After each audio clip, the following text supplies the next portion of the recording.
lahat na dumating sa kabila ng bagyong Christine at panalangin para sa mga kababayan natin sa Bicol at sa iba pang bahagi ng Pilipinas. Nung nagsimula kami sa aming hearing sa mga kaso ng human trafficking ni Apollo C. Quibuloy, tandang-tanda ko, ang sabi sa amin, Risa is biting off more than she can chew. It was unthinkable after all to go after a pastor who was believed to be able to command hundreds of thousands, if not millions, of voters. A pastor who was associated with a former president and an entire vote-rich province. A pastor na may sariling media outfit, may madaming mga kumpanya, at may sariling simbahan. Huwag mong banggain yan, sabi ng ilang mga well-meaning na kaibigan. Hindi mo kakayanin. Why did we push? We pushed because of the stories of young girls that we heard were being groomed into what he called pastorals and forced to provide sexual services to this so-called son of God. Ang pakikipagtalik daw kay Apollo Quibuloy ay paraan ng pagsasamba sa Ama at pagsasakripisyo ng sarili para sa dakilang manlilikha. Tinulak namin ang pagdinig na ito dahil sa kwento ng mga batang puslit na sapilitang pinapalimos sa kalsada at hindi pinapag-aral para makabili ng helicopter, mamahaling sasakyan, malalaking bahay sa iba't ibang bansa ang self-proclaimed Son of God. Hindi po ito katanggap-tanggap sa amin. Coming on the heels of the Senyor Aguila investigation, mahalaga din sa amin na siyasatin. May pagkukulang ba ang ating batas at tila hindi napaparusahan ang mga leader ng mga religious organizations na nagtatago sa balot ng religious freedom para pagtakba ng kahindik-hindik na mga kasamaan? Are our rape laws sufficient to navigate the gray area of consent, sexual agency, and religious freedom? Are our labor laws sufficient to address the situation of religious volunteers na sapilitang pinagtatrabaho at pinagkakaita ng mga benepisyo gaya ng SSS, PhilHealth at Pag-ibig? Ngayon po, nandito na sa harap natin si Apollo Quibuloy. Pilit na iniwasan ang Senado kung ano-anong kondisyones ang ginawa para hindi harapin ang ating pagdinig. 50 security personnel, private jet, 5-star hotel at iba pa. Pinarali pa ang mga tagasunod at binuli ang mga witnesses namin sa social media. Ngayon po, nandito na po kayo. Bumabagyo man, ay magkaharap na po tayong lahat. Today, Mr. Quibuloy, your victims will confront whom they believe to be their abuser. Wag po kayong mag-alala. You will also be given an opportunity to reply. Today, mga kasama, dear colleagues, sama-sama tayong matututo, maglalagom, magwawasto, at pinakamahalaga, maghihilom. We will all heal. At this point, pagdating po ni Majority Leader, mag-opening statement din sila. At sa ngayon, may I request our Committee Secretary to recognize the resource persons and administer the oath to those who are here for the first time. At ganito po ang ating daloy, ladies and gentlemen. Today is about the victim survivors. Matagal nang pinatahimik, matagal na tinakot. Ngayon po ay bibigyan natin sila ng puwang magsalita. Mayroon din po tayo mga witnesses dito na minsan nang nagpakita sa ating hearing. Para sa kanilang kaligtasan ay gumamit po sila ng ibang pangalan.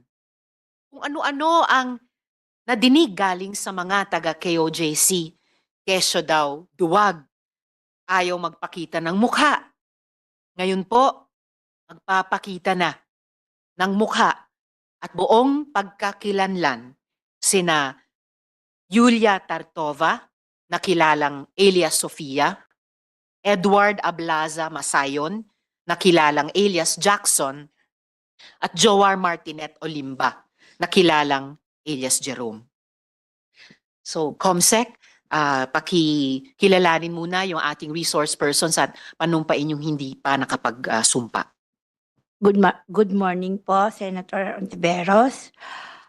For today's inquiry, the Department of Justice, which is supposed to be represented by Secretary Jesus Remulla, is represented by Senior State Counsel Mary Grace Quintana. We also have the Director for the Criminal Investigation and Detection Group, CIDG, PB General Nicolas Torre III, and Police Lieutenant Colonel Jean Likud, Police Colonel Hansen Marantan. Okay. For the National Bureau of Investigation, we have Investigator Victoria B. Canyo Jr. Victoria. And SI Geraldo P. De Luna. From the Department of Social Welfare and Development, we have Social Welfare Officer 5, Ms. Charito Esteban, and Attorney for Edgar Alian Pamis. From the Department of Interior and Local Government, we have ASEC Romeo P. Benitez. From the Department of Foreign Affairs, we have Undersecretary Jesus Gary Domingo.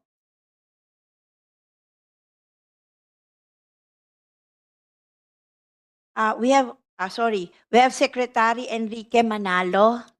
Sorry po. And Attorney Zeph Goson. From the Bureau of Immigration, we have Attorney Vicente Uncad and Attorney Jose Calito Zailicas. From the Council for the Welfare of Children, we have Undersecretary Angelo M. Tapales. From the Commission on Human Rights, we have Chairperson Richard Palpalato. From the Securities and Exchange Commission, we have Attorney Jonathan Pancrasius Pagirigan. We have Chief Counsel Attorney Hale Oliver Labayo and Attorney Pamela Lorraine S. Ramos. From the Social Security System, they are represented by Ms. Marie-Elaine Estoque, their Vice President for Mindanao South 1 Luzon Division.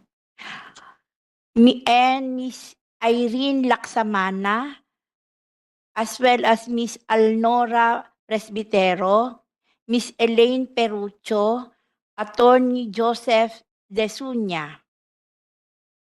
From the Center for Migrant Advocacy, they are represented by the Executive Director Ellen Sana. From the now Independent Press Council, they are represented by the President Edita Caduaya. And the founding leader and executive pastor of the Kingdom of Jesus Christ, Pastor Apollo Quibuloy, together with Miss Jacqueline Roy, Resente Canada, Pauline Canada, Ingrid Canada, Sylvia Semañez. With online is Miss Arlene Canuda Stone, Mr. Edward Ablasa Masayon, Mr. Joar Martinet Olimba, Ms. Teresita Kinanhan Valdehuesa, Ms. Jocelyn Mondejar, and online also is Ms. Yulia Veronin, and online also is Mr. Dindo Garcia Makiling. We will be joined later by alias Marie, Senator. That's all. May I request all of those who have not yet taken their oaths, the resource persons and witnesses as well, to stand up.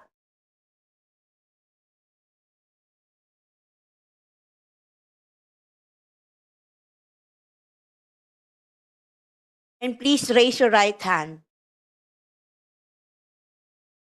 Resource persons and witnesses, do you swear to tell the truth, the whole truth, and nothing but the truth in this Senate inquiry proceedings? Yes. Senator, they have all answered in the affirmative. That's all. Thank you. Thank you, Comsec, at maraming salamat sa lahat ng resource persons. At this point, bago natin unang binigin yung ating mga victim survivors, first I would like to call on the Majority Leader, Senator Francis Tolentino, para sa kanilang opening statement. You have the floor, Majo. Thank you, Madam Chair. Thank you, Madam Chair. Magandang umaga po sa inyong lahat. Magandang umaga sa ating mga resource persons. Magandang umaga kay Pastor Apollo Quibuloy at sa lahat ng mga naririto. At sa mga kapwa kong mambabatas, kahit po yung nandoon sa online at sa ating mga panauhin, tayo po ay naririto sa harap ng committee ito sa isang maulang araw. At nais ko lang linawin po ang layunin para sa aking perspective as an officer of the court, as a lawyer, kung ano po ang layunin at kahalagahan ng pagdinig na ito. Ang Senado ay, unang-una, ang Senado ay hindi isang hukuman. At hindi po tayo naririto upang magpasya kung ang isang tao ay nagkasala o walang sala. Sa ilalim ng saligang batas ng Pilipinas, lalong-lalo na sa Article 6, Section 21, binigyan tayo ng kapangyarihan. Tinutukoy ko po ang mga mambabatas na magsagawa ng mga investigasyon in aid of legislation o bilang tulong sa paggawa ng mga batas. Sa hukuman, ang pangunahing layunin ay ang paglutas ng mga kaso at pag-alam kung may pananagutan o wala ang mga akusado, batay sa ebidensyang ipinapakita. Sa Senado, ang ating layunin ay iba. Ito ay upang mag-imbestiga at mangalap ng mga impormasyon at dokumento para sa isang makatarungan at makabuluhang pagbalangkas ng mga batas. Sa isang husgado, meron pong tinatawag na right cross-examine witnesses. Maliwanag po sa Rules of Court, ang Bill of Rights, at iba pa. Ngunit nais ko pong ipabatid na ang karapatang mag-cross-examine ng mga testigo, isang mahalagang bahagi ng mga pagdinig ng korte, ay hindi saklaw ng investigasyong ito. Ang proseso ng cross-examination at iba pang pamamaraan na ginagamit ng korte ay eksklusibo sa hudikatura. But we recognize, this committee, again, as an officer of the court, recognizes the primacy of the judiciary insofar as this issue is concerned. One, because the committee requested the Regional Trial Court of Pasig to allow the detainees to attend today's hearing. It is an acknowledgement of the court's jurisdiction over the accused. Number two, the committee, before it moved and conducted a hearing today, showed respect to the court by acknowledging the court's jurisdiction and not conducting a hearing without the prior court approval. And number two, and I would want to make a motion here before I continue my opening statement, Madam Chair, this committee should likewise be furnished a copy of any opposition filed to form part of the records of these proceedings of the counsel of those accused present here. I request, Madam Chair, that we be provided copies of any opposition filed by the group of Pastor Quibuloy and all other accused in the Pasig case, if that would merit the consideration of this committee, Madam Chair. So ruled, Majority Leader. Thank you, Madam Opo, Chair. please. That would form part of the records of this case, Madam Chair.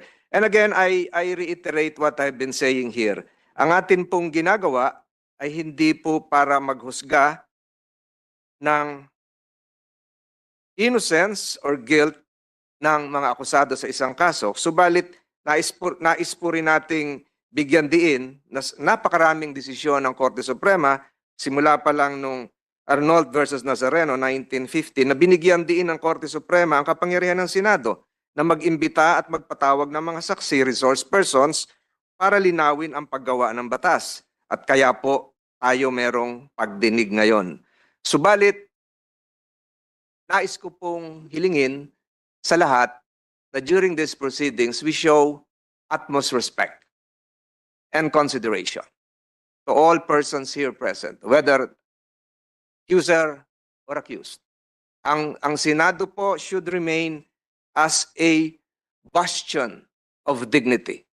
Hindi po tayo narito para magtapon ng kung ano-anong dumi sa bawat isa, kung hindi para ipakita na ang paggawa ng batas ay ating pinapahalagahan at pinapahalagahan din natin ang karapatan ng mga naririto.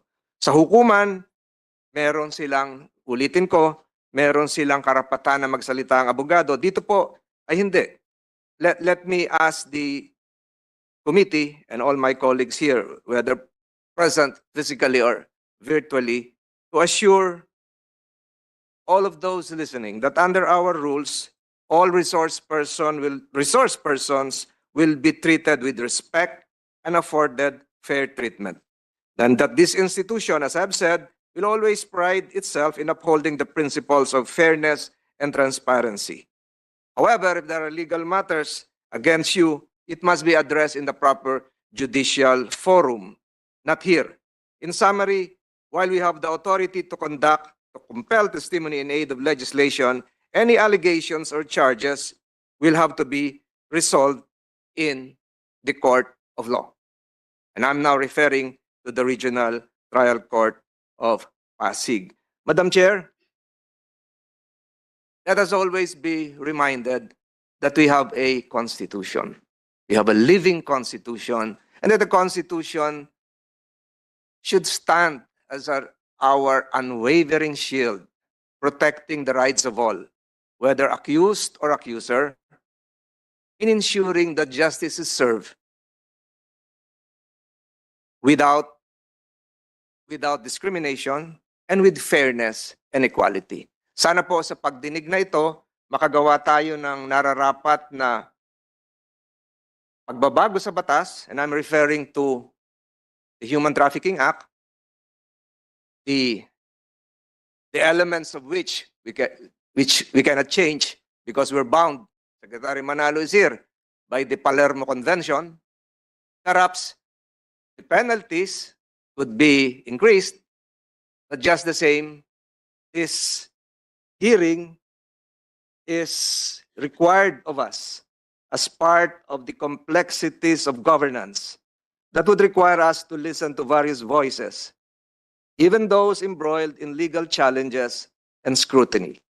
Again, Madam Chair, it is crucial that we uphold the integrity of our legislative process by respecting all resource persons present and upholding due process and fairness. Our commitment must be to engage in a meaningful dialogue while adhering to the principles of justice and respect for individual rights. Our role is to seek the truth. To seek the truth. Mapagandan ho natin yung batas, marami nakikinig ngayon, and not to pass judgment. Madam Chair, thank you for giving me the privilege to have an opening statement, and again, let that serve as a continuing manifestation as to the role of this committee in the coming minutes and in the coming hours as we proceed. I now yield the floor. Maraming salamat po at magandang umaga sa inyo lahat. Maraming salamat din po, Majority Leader. At dagdag dun sa areas of legislation na tinukoy ng Majority Leader, inuulit ko lang yung bahagi ng opening statement ko rin kanina tungkol sa ating mga batas kaugnay ng pag-misuse ng usapin ng religious freedom, yung mga rape laws natin, kung nasasaklaw na nito yung mga usapin ng consent, sexual agency at religious freedom, at yung mga labor laws din natin, kung saklaw yung mga karapatan at kagalingan ng mga tinatawag na religious volunteers. So muli, salamat po sa Majority Leader. And at this point, lastly, bago natin pakinggan yung ating mga victim survivors, may request po sa ating good Foreign Affairs Secretary Manalo dahil kinakailangan nilang umalis ng mas maaga na makapagbigay ng ilang mga salita sa atin. Secretary Manalo, you have the floor, sir. Thank you. Maraming salamat, Honorable Chairperson Senator Risa Ontiveros, Honorable Senator Francis Tolentino, my colleagues in government, good morning. I just want to thank Senator Ontiveros in this committee for giving the Department of Foreign Affairs the opportunity to contribute to our meeting today in aid of legislation. Nais ko lang briefing lang on 2 points with your permission. The first point is on the possible extradition issue.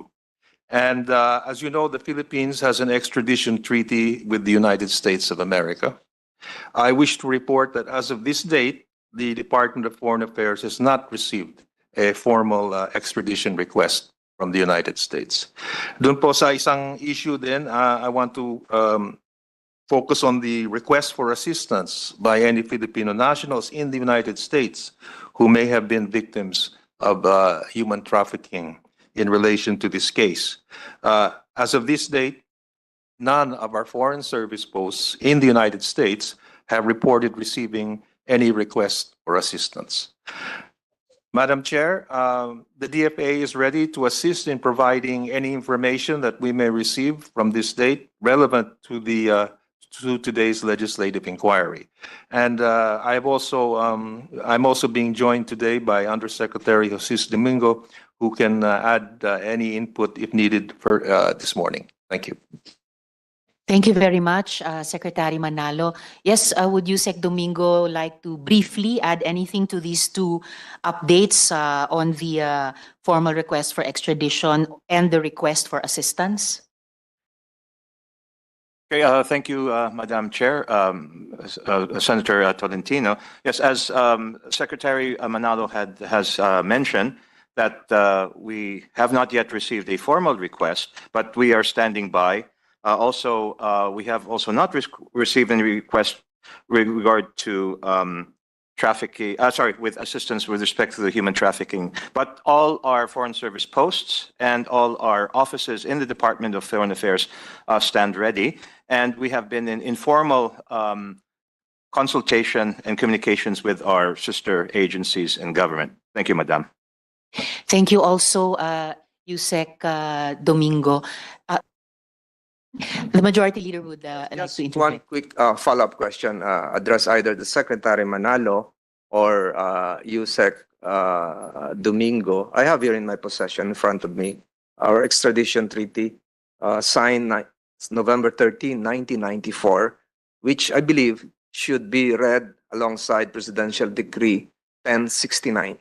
This has some legal complexities involved, and perhaps you might want to educate this committee, which would have primacy just in case an extradition request is sent to the DFA. What would happen to the pending cases lodged before the Regional Trial Court of Pasig pursuant to PD 1069? Thank you very much, Secretary Senator. Manalo.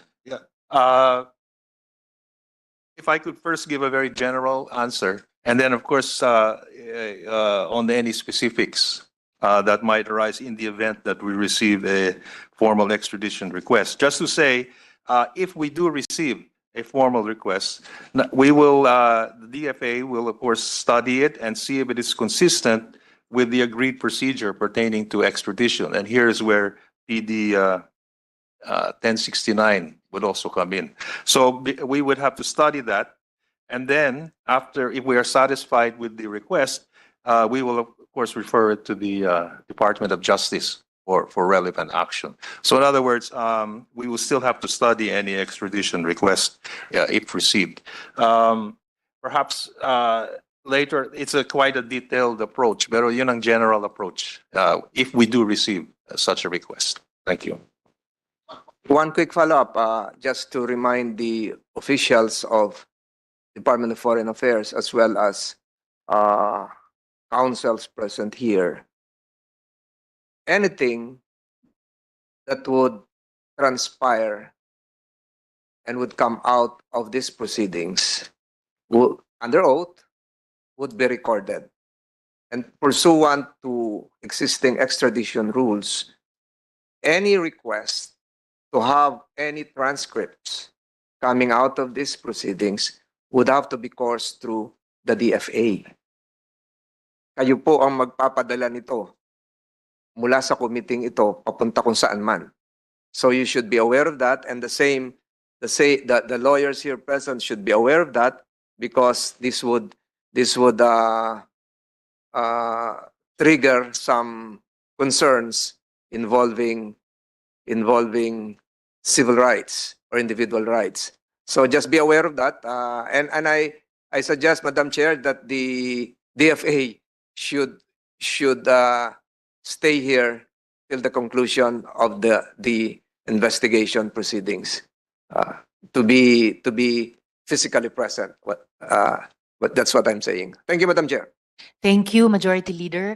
Assured naman po tayo na bagamat may kailangang mauna ng umalis si Secretary Manalo, that Yusek Domingo will stay on with us. So the department will be well represented. Salamat po, Secretary Manalo, Undersecretary Domingo at Majority Leader. So ngayon po, ang una po nating witness ngayong umaga ay si Teresita Valdehuesa, ang di umanong miyembro ng unang batch ng pastoral ni Apollo Quibuloy. Bago po siya magsimula, I would like everyone to listen to this video, to watch this video. Si Ms. Teresita, si Ms. Ging, ang pinapatungkulan dito, but it will also give a sense of the threats that victim survivors face from within the kingdom. Open source po itong video na ito.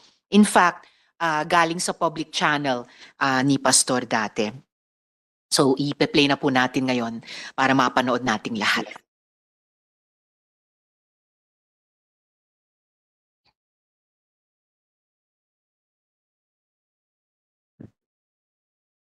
She contacted someone named Teresita Valdehuesa, who was a former worker here in the kingdom, who committed lapses of fornication with many ministers and men. That is why she was supposed to be disciplined, but she went out. This Alina Ostapchenko is saying things against me, and we were able to record every bit of what she said. Listen to her voice. Everything that you have said to Teresita Valdehuesa, who is a former worker here, who also backslid because of some lapses in immorality, will give you a sample of her voice that was recorded. Go. I'm fine, dear. I remember you, Bayo. And I'm so glad that I'm already out of the kingdom. And it's a miracle that how I exit from there. Because the time kasi I was so fanatic before. But when, time passed, I realized many things I can also share with you if you like. Ask me if I'm ready to dedicate my life. I said yes, because for me, I was thinking dedicate to God, so I never think about other stuff. And suddenly, he was on me already, and he was trying to pull my pants already off. And then things started to happen, and I understand that, oh my goodness, it's like I have to switch off my mind. I will not question, I will not ask if it's Father's will in my mind. That time, I will just not try not to feel anything like that. And because I was shocked by what's happening in the room. You have to prove that in court because this is an international ministry and I have an international reputation. You will be sued by the kingdom in all places that you've called. We will not let this pass. Teresita Valdez will be part of this. So better get your lawyers and defend yourself. We have lawyers all over the world. Wherever there is a kingdom, we have a general counsel in the name of Attorney Michael Green. In America, we have 18 lawyers who are observing all the happenings in the kingdom. We have financial consultants. We have lawyers who will defend the kingdom wherever it is being attacked. For the record po, yung pastoral na binanggit dito, si Ms. Alina, she gave her consent also to the playing of this video in this hearing. So, Ms. Teresita, meron po kayong testimonyang hinanda. Pwede nyo na pong basahin. You have the floor. Good morning po, Madam Chair, Honorable Senator Riza Hontiveros, and to Honorable Senator Francisco Tolentino, and to all the members of this august body. I come here today to share the truth that has been silenced for 3 decades because of great fear, and this is also on behalf of the many victims who have suffered in silence just like I have. I believe my testimony reflects their pain, struggles, and resilience. While I understand that this is aimed to aid in legislation, I am also grateful to be given this opportunity to inform those who still believe that Apollo Quibuloy has been innocent of the crimes he is accused of because he has never been. At the age of 17, I became a member of the church led by this man, Apollo Quibuloy, in 1918. I was a freshman student. I was eager and active in the community, even spending a significant portion of my college years living at the parsonage where he resided. In 1988, I made a difficult decision of my life to dedicate this to his ministry, driven by the belief that true fulfillment and salvation lay in serving God fully. This choice meant leaving behind my family, my career, and the person I once was. Despite the resistance of family and friends, I pursued my conviction. I joined a pioneering group that struggled to meet basic needs, but my desire to serve God fueled my persistence. Over time, I gained his trust and became a respected worker within the ministry. As the ministry grew, so did our blessings. We experienced answered prayers and expanding membership, which deepened our commitment to serving God.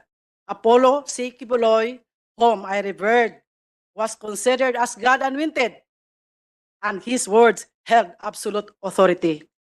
I respected him deeply, viewing him as truly the man of God. From the moment I dedicated my life to the ministry until 1993, I experienced a profound spiritual awakenings. I felt forgiven. My love for God deepened. And I was proud to serve alongside a man I believed to be holy. But one day while in Manila, I received a long-distance call from him.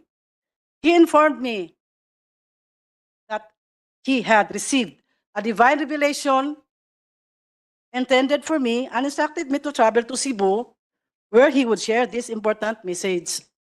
He was also scheduled to preach in Cebu that Sunday. Upon arriving in Cebu City, we arranged for him to stay at the Park Place Hotel in Fuente Osmeña. That evening, he instructed me to remain in the hotel, while Nilda Linda, the assigned worker, returned to the worker's house. When we were alone, I asked if I could just sleep on the sofa as it was a suite room. Instead, he insisted that I would sleep beside him and even said in Bisaya, compatible gyud taging kay parehas man og color ang atong suot. Translated, we are compatible because our outfits are of the same colors. I was wearing red pajamas with white dots, while he was dressed in a red t-shirt and white white pants coincidentally. His words made me feel uneasy and quite nervous, and I saw a different personality in him, but I was quick to dismiss that unusual feeling. And because I had previously witnessed Ingrid Canada or ICC, Teresita Dandan, TTD, and Velina Salinas slept in his room alternately, it led me to believe that it was just normal and harmless. Moreover, we had been conditioned to suppress any negative thoughts about him. We were warned that any suspicion on him would reflect our own personality, using the words found in 1 Timothy chapter 1, verse 15, I quote, "To the pure, all things are pure, but to those who are corrupted and do not believe, nothing is pure. In fact, both their minds and consciences are corrupted," unquote. And in those days, absolute obedience was a must. We needed to have an unquestioned loyalty and reverence toward him. Sleeping beside a man I believed to be chosen by God was for me then a great privilege, an opportunity for a sinner like me. But what followed shattered my sense of faith and trust.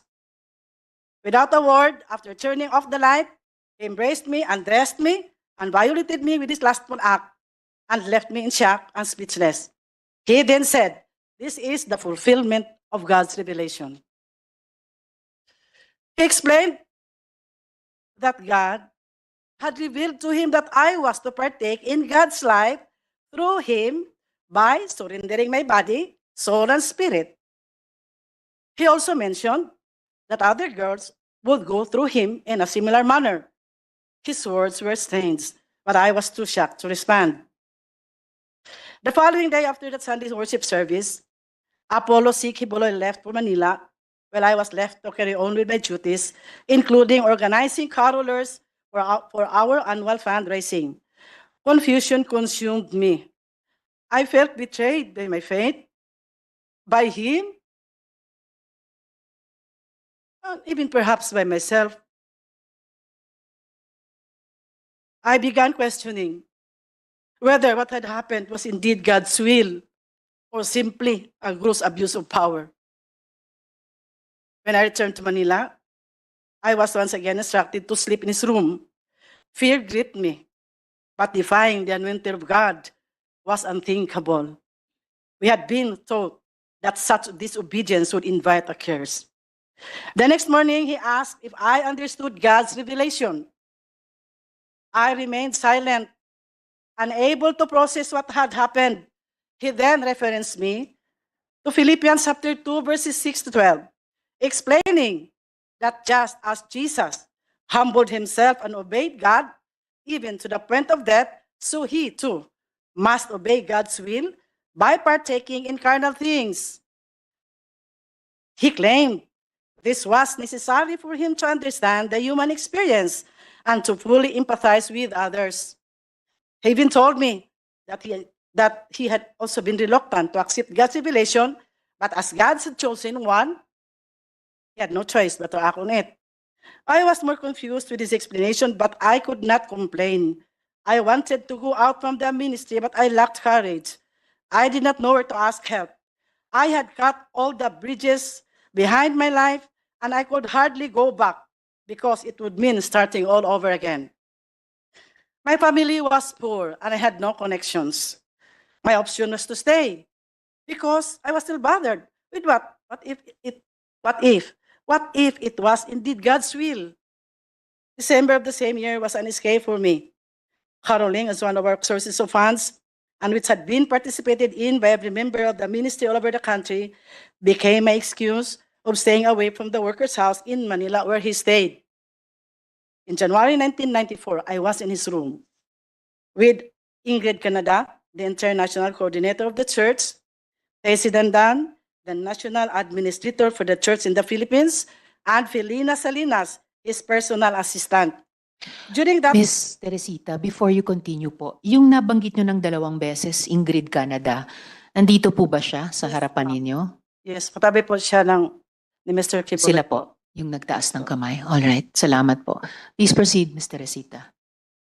During that meeting, he informed the girls that I would be included in the inner circle. Right there and then, I realized that these women had likely endured similar experiences. Without any words, we shared a mutual understanding. None of us dared speak about what had happened to us. In February 1994, I was sent to Hong Kong, still carrying all the confusions and emotional turmoil. Despite this, I continued to pretend that everything was fine. When one of our musicians, JC Pangilinan, was scheduled to return to the Philippines, I seized the opportunity to send a personal letter to ACQ.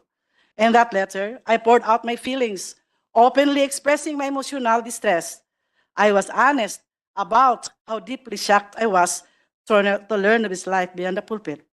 The man I had revered as a holy figure was in reality an ordinary mortal, one who had exploited my genuine commitment and dedication to God. My faith wavered, and everything I had once believed was shattered. I prepared myself for a harsh response, expecting a violent reaction from him. To my surprise, there was none. Instead, I was sent back here. Upon my return, I was even more surprised to learn that I had been promoted. I was appointed National Crusade Coordinator, National Logistics Coordinator, and Luzon Area Administrator all at once. This was a sudden and significant promotion from every previous role. By God's grace, I excelled in all my assigned tasks. Despite this, fear gripped me every time Apollo Quibuloy would come to Manila. My only relief was when one of the girls would accompany him, giving me an excuse not to sleep with him. I kept myself busy, visiting satellite churches to distract my confusion and agony. One day, ICC confronted me saying, ACQ sensed my distance. I made my work an excuse. February 15, 1998, ACQ used me again. It was always out of fear that I obeyed, a fear mixed with anxiety that he might knew how I pretended to be extremely grateful that he allowed me to be a part of his physical life, because in all honesty, and God truly knew I was not. All the pent-up emotions suffocated me that on the following day, while preparing for church, I collapsed. ACQ performed mouth-to-mouth resuscitation, but later I learned, he told others, that it was just a way for me to seduce him, labeling me as Jezebel the Temptress.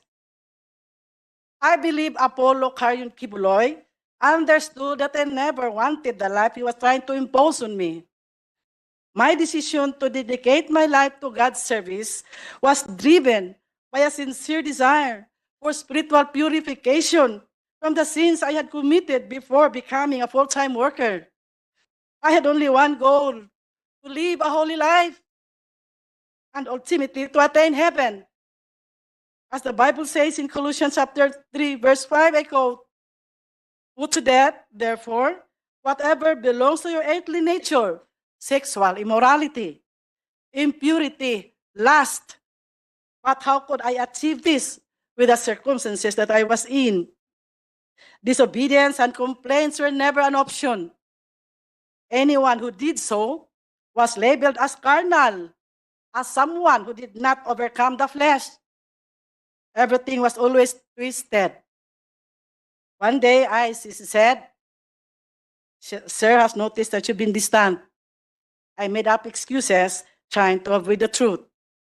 I had been telling Tracy Dan that I was extremely exhausted. She presumed that I was just too focused on my responsibilities, especially in the logistics department. I was always pressured to meet my 15 million quota. Every December on caroling season, if ever the sense that there was really something wrong with my belief, I was instructed to prepare my documents for my USA visa, and I believe realization came later when I already left from his group, that it was also to distance me from the workers and members here, that I might be able to tell his dark secret. I never wanted to go to America because inside of me were unresolved spiritual issues. Confused mind that bothered me always, always. But my visa was approved. I didn't know that I was to lead and plan for the fundraising to be done in America, and we would employ the same strategy of our money making here in the country.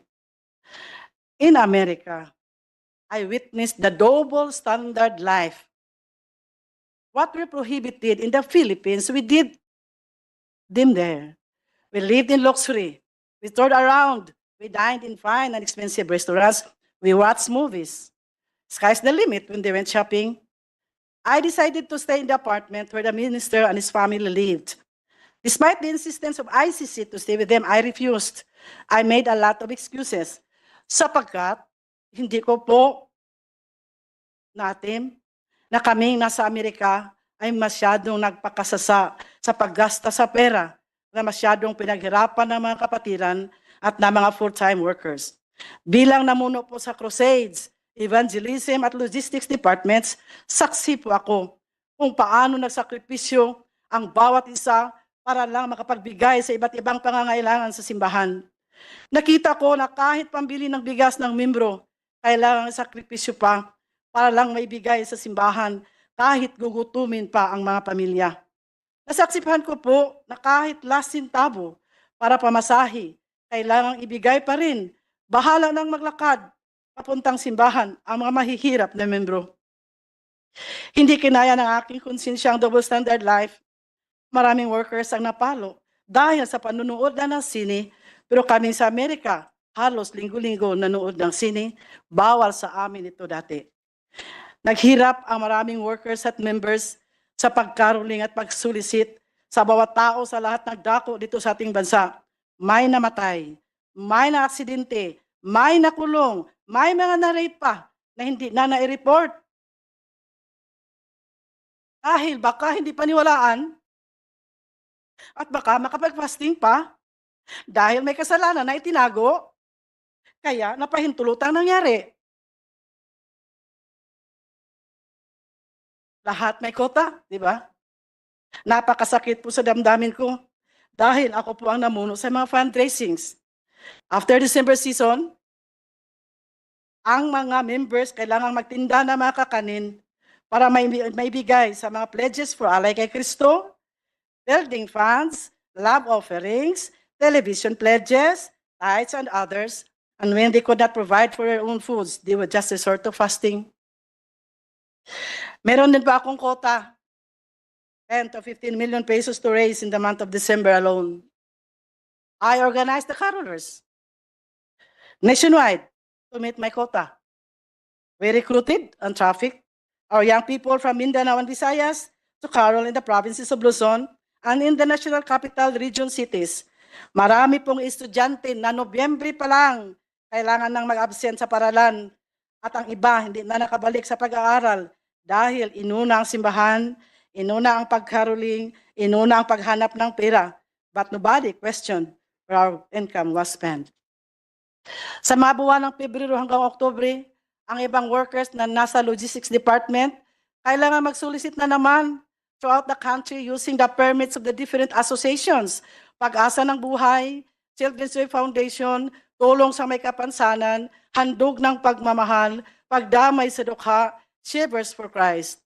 The supposed income na dapat ibigay sa mga beneficiaries sa mga nasabing associations, hindi naman talaga truthfully and honestly na ibigay. Only a little portion of the income was shared to the beneficiaries. Ang ibang workers naman, walang hinto sa pagtinda rin ng mga kakanin na may quota of 500 to 1,000 pesos a day, Monday to Saturday. Ito ang buhay ng mga workers na nasa logistics department. In America, they began to notice my indifference. ICC called my attention, stating there were reports from my assistant in the logistics department in Manila that I had secretly sent money to my family. Then, she informed me that ministers wrote letters to ACQ and reported that I tempted and fornicated with them during my visits to their satellite churches. I was so shocked to learn of the sudden accusations. I also wrote a letter and enumerated the real circumstances of my life with all the ministers I came in contact with in relation to our aggressive fundraising, being the the National Logistics Coordinator. However, that was not enough. I was then forced to write a long letter of confession, making it appear that I was a sinner who committed all kinds of sins, including those I had committed before joining the ministry. I complied, believing that through this written confession, I would be totally forgiven from my old sins and burdens and be completely sanctified. In detail, I wrote everything I thought was considered sin I had committed from childhood until the present. I also implicated ACQ in my sins. It had the same tenor of the letter I wrote in Hong Kong in 1994. And this time, he was furious. Then ICC instructed me to revise my letter. I was told not to implicate ACQ and to state that I was the sole sinner and I was filthy. Upon realizing how angry ACQ was, I revised my letter out of fear and stated that I had sinned because I truly was filthy. In detail, I imagined sins. Ms. Teresita, yung paulit-ulit yung binabanggit na ICC, sino po yun? Ingrid Chavez Canada. po. Sila pa rin po. All right. Please proceed. In detail, I imagined sins and I made it appear that I had committed them all. That was how stupid I was to obey and exaggerate my story. Just to appease the anger of our leader, Apollo C. Quibuloy, not knowing it would become my death sentence later. My exaggerated story was then distributed to all his leaders and ministers, and they believed I was filthy, I was pervert, and I was wicked, painting me as the sole guilty party, while ACQ remained innocent. Little did I know this confession would lead to my condemnation within the ministry. And Ms. Teresita, pag sinasabi nyo ACQ, sino po yun? Apollo Carrion Quibuloy po, All right. October 15, 1998. I was sent back here to receive a punishment through prayer and fasting in the guise of spiritual discipline. And the fasting they planned for me was beyond my imagination.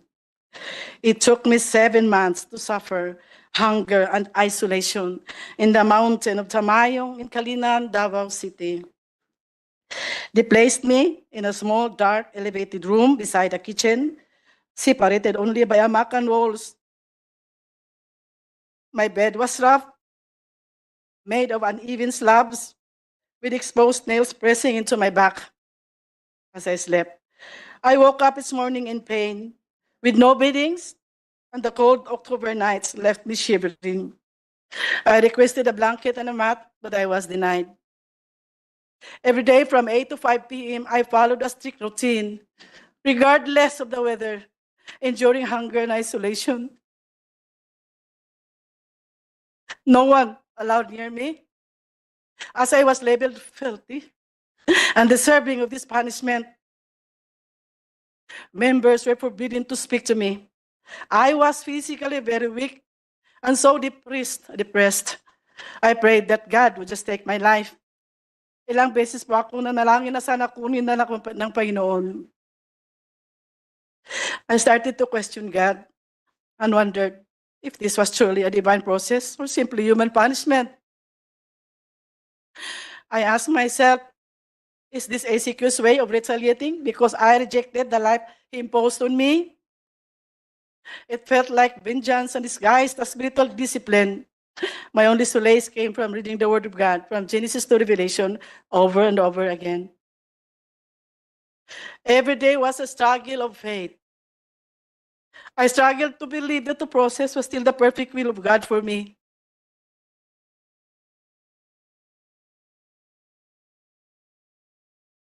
I struggled to believe that I really was a sinner and that I was recuperating from my spiritual disease for the lack of faith. That was to justify my present pains and to at least lighten my burden of loneliness. On January 8, 1999, I gave ACQ a resignation letter, and I requested for a fare so that I can travel back to my home in my province. He did not approve my resignation letter. I pleaded to Ingrid, and like a child, I cried for help. But she remained untouched, telling me that it was a divine process. After that conversation, misery doubled. I had no money, and I was still physically weak. So there was no way for me to go out from the compound of the prayer mountain. Waiting for the restoration was the only alternative at the moment. If not for the comforting words of God, surely I would be totally gone out of my mind. They continually accused me of sins they alone knew and imagined that would always lead me into fasting. It eventually hardened my heart because I started to realize that the purpose of doing it was to totally break me down and to even slowly kill me.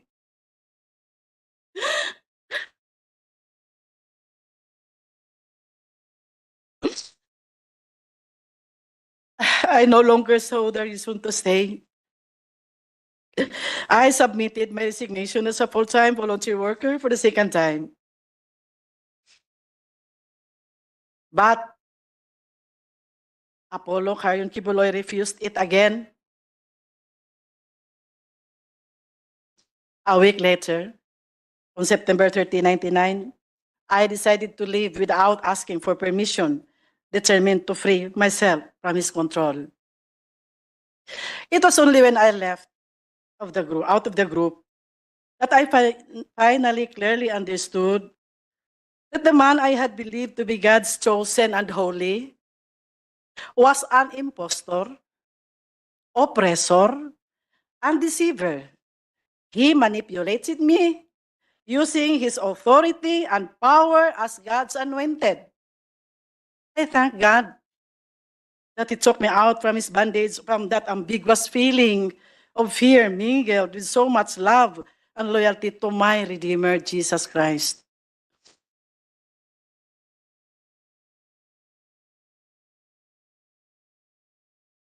But he was not finished with me and did not stop terrorizing me.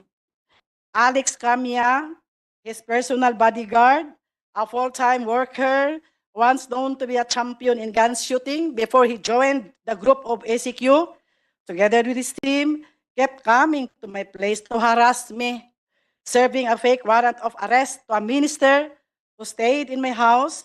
This minister settled in my place after he was gunned down in Davao City but survived.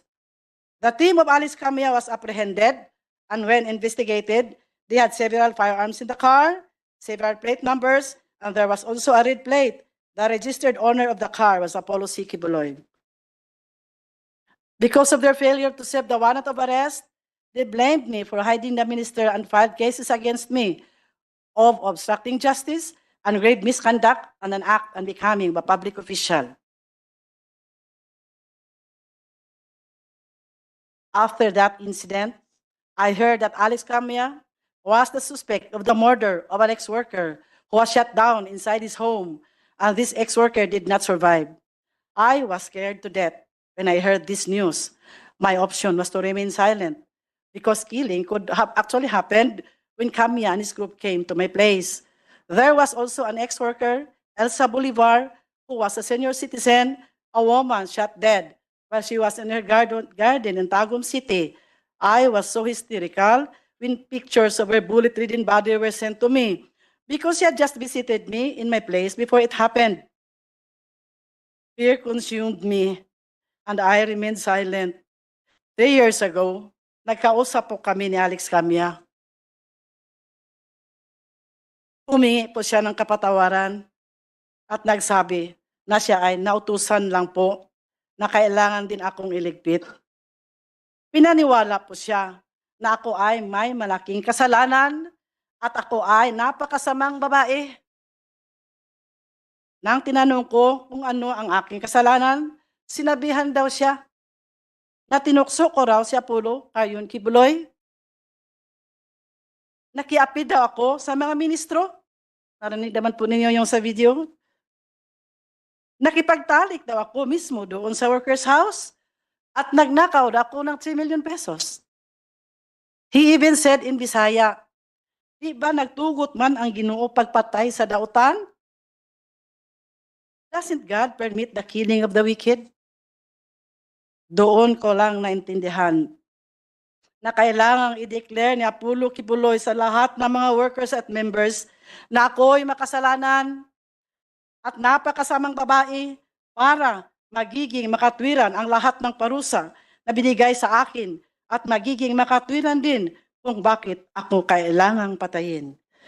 Apollo Quibuloy called me Jezebel, the temptress, using his pulpit to broadcast how filthy and evil I was.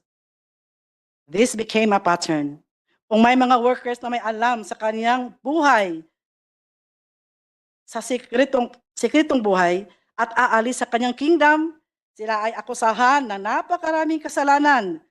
He would always exaggerate their weaknesses at ipaniwala sa mga workers at members na sila ay umalis dahil may mga marumi at mga napakasamang mga tao. His followers only heard his side of the story, which was always filled with lies and twisted truths. The other side, our side,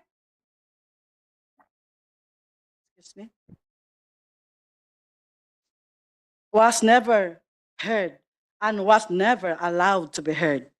They only believed whatever he fed them and even defended him and attacked those who defied their leader without investigating the truthfulness of the circumstances. Nakita naman po siguro natin kung paano siniraan ng mga workers at defenders ni Apollo Quibuloy ang mga testigo dito. Mga napakasamang descriptions para lang ipahiya ang mga nagsalita ng kanilang mga karanasan sa loob ng kanilang kingdom. Mga salitang hindi nababagay sa mga tinatawag na mga citizen ng kingdom of Jesus Christ. Their intention is only to demoralize and warn others of the consequences of defiance. Last August 2021, during one of his television programs, he once again maligned me, broadcasting nationally and internationally that I was a fornicator and an immoral woman, which we have just watched. Madam Chair, I would like to remind Mr. Quibuloy to remember the biblical stories about the lives of King Nebuchadnezzar, King Sennacherib, and King Herod. All of them fell into the hands of the Lord. Nebuchadnezzar, you know that, was separated from his people and lived like a beast and ate grass for 7 years. King Sennacherib died a tragic death, murdered by his own sons. King Herod was struck by the angel of God, died, and his body was eaten by worms. Their sin was that they replaced God with themselves, considering themselves as gods and blaspheming the one true God. This is all, Madam Chair. Thank you. Salamat po, Ms. Teresita, sa testimonya mo. Kahit kailangan mong iyakan para basahin sa amin.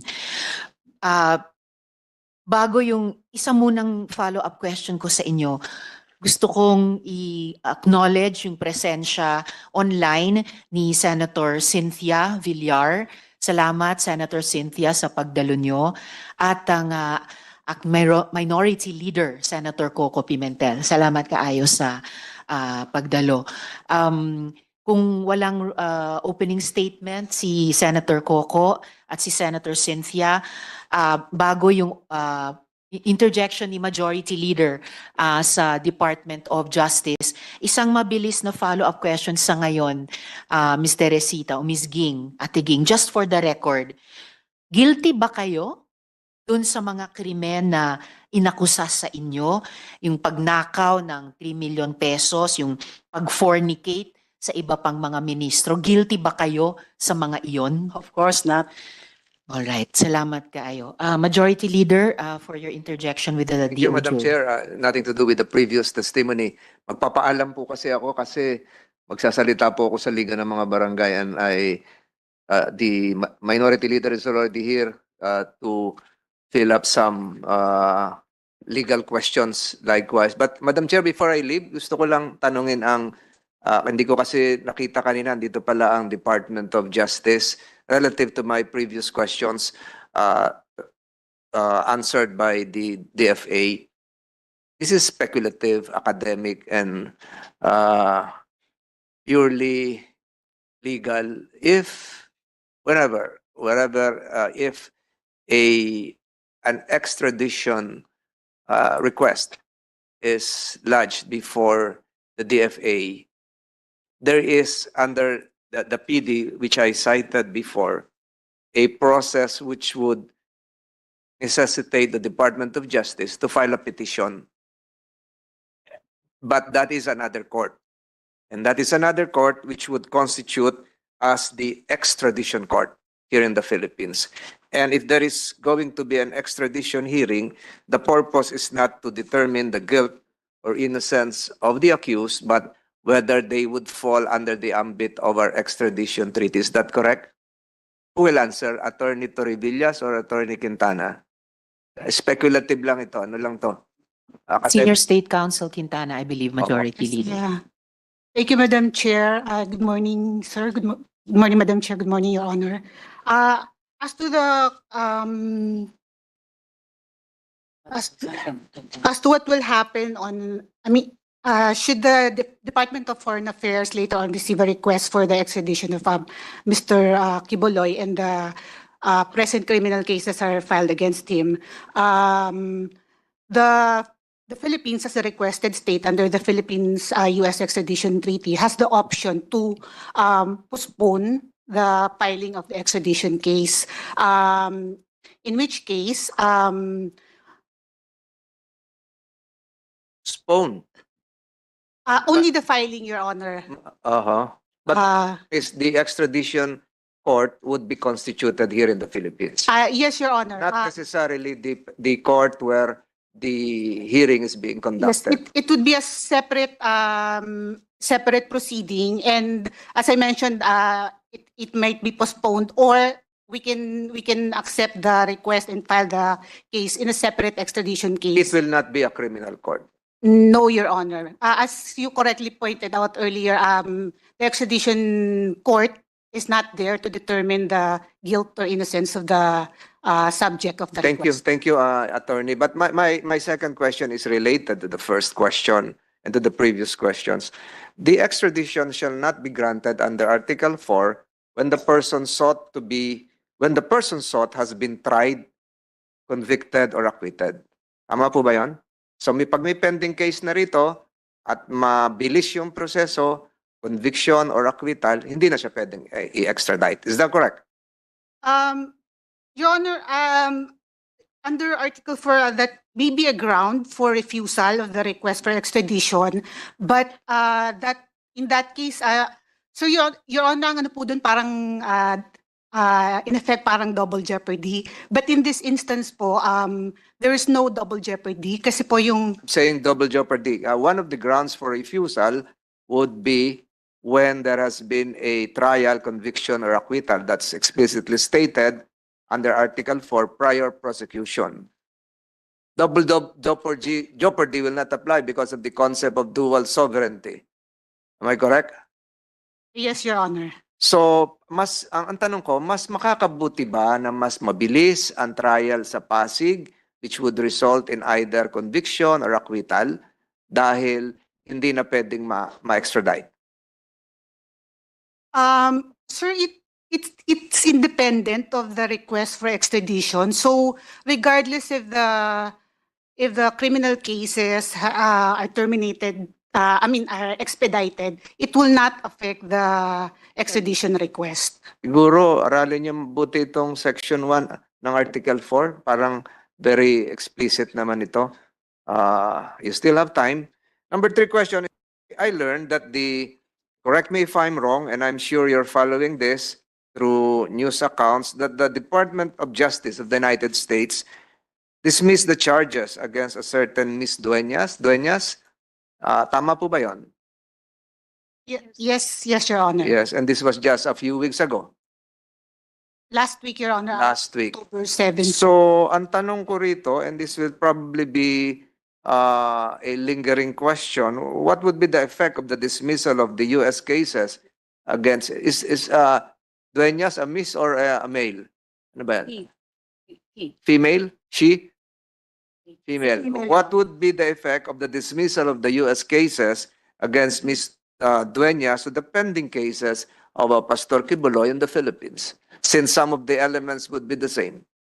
Your Honor, if I may defer to Prosecutor Torrevillas. Torrevillas. Deputy State Prosecutor Torrevillas, please. Good morning, Madam Chair. Good morning, Senator Tolentino.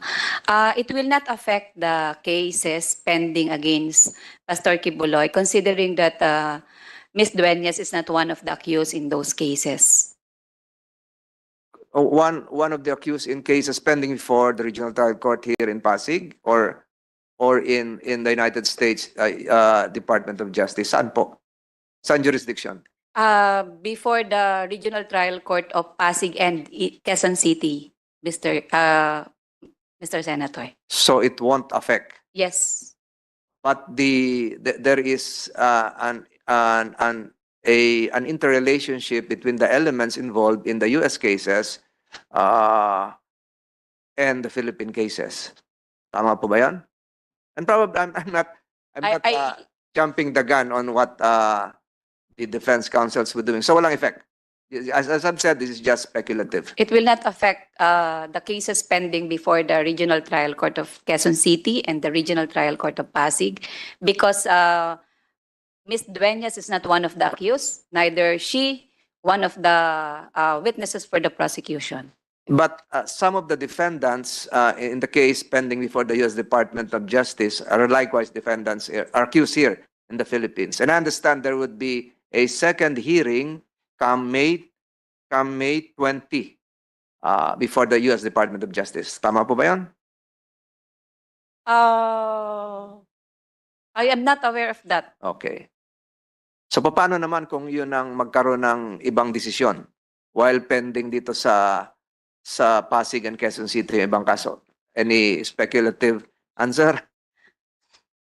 O kung wala, mahirap na It siguro. has no connection at all connection because, at all. opo. Different jurisdictions, different elements. Again, Madam Chair, maraming salamat po sa pagbibigay sa akin ng pagkakataong makapagsalita. I reiterate again my earlier statements that respect and dignity should permeate the entire proceedings today.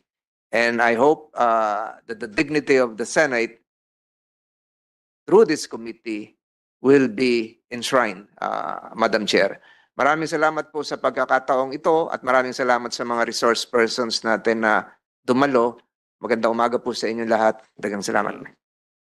Maraming salamat din po, Majority Leader, and of course, the Chair and the whole committee ay nakikiisa dun sa patuloy na pagtaguyod ng respeto at dignidad ng Senado at ng Senado para sa lahat ng lumalahok dito sa ating mga pagdinig. So balikan po natin si Ms. Teresita, si Ate Ging, mga patuloy po na follow-up questions ko sa inyong testimonya kanina. So, bate po pa rin po dun sa testimonyang binasa nyo kanina. Anong taon nga po kayo sinimulang abusuhin ayon sa inyong testimony at alaala? It was in October of 1993. October of 1993. So, 31 years ago po. Yes po. Alright.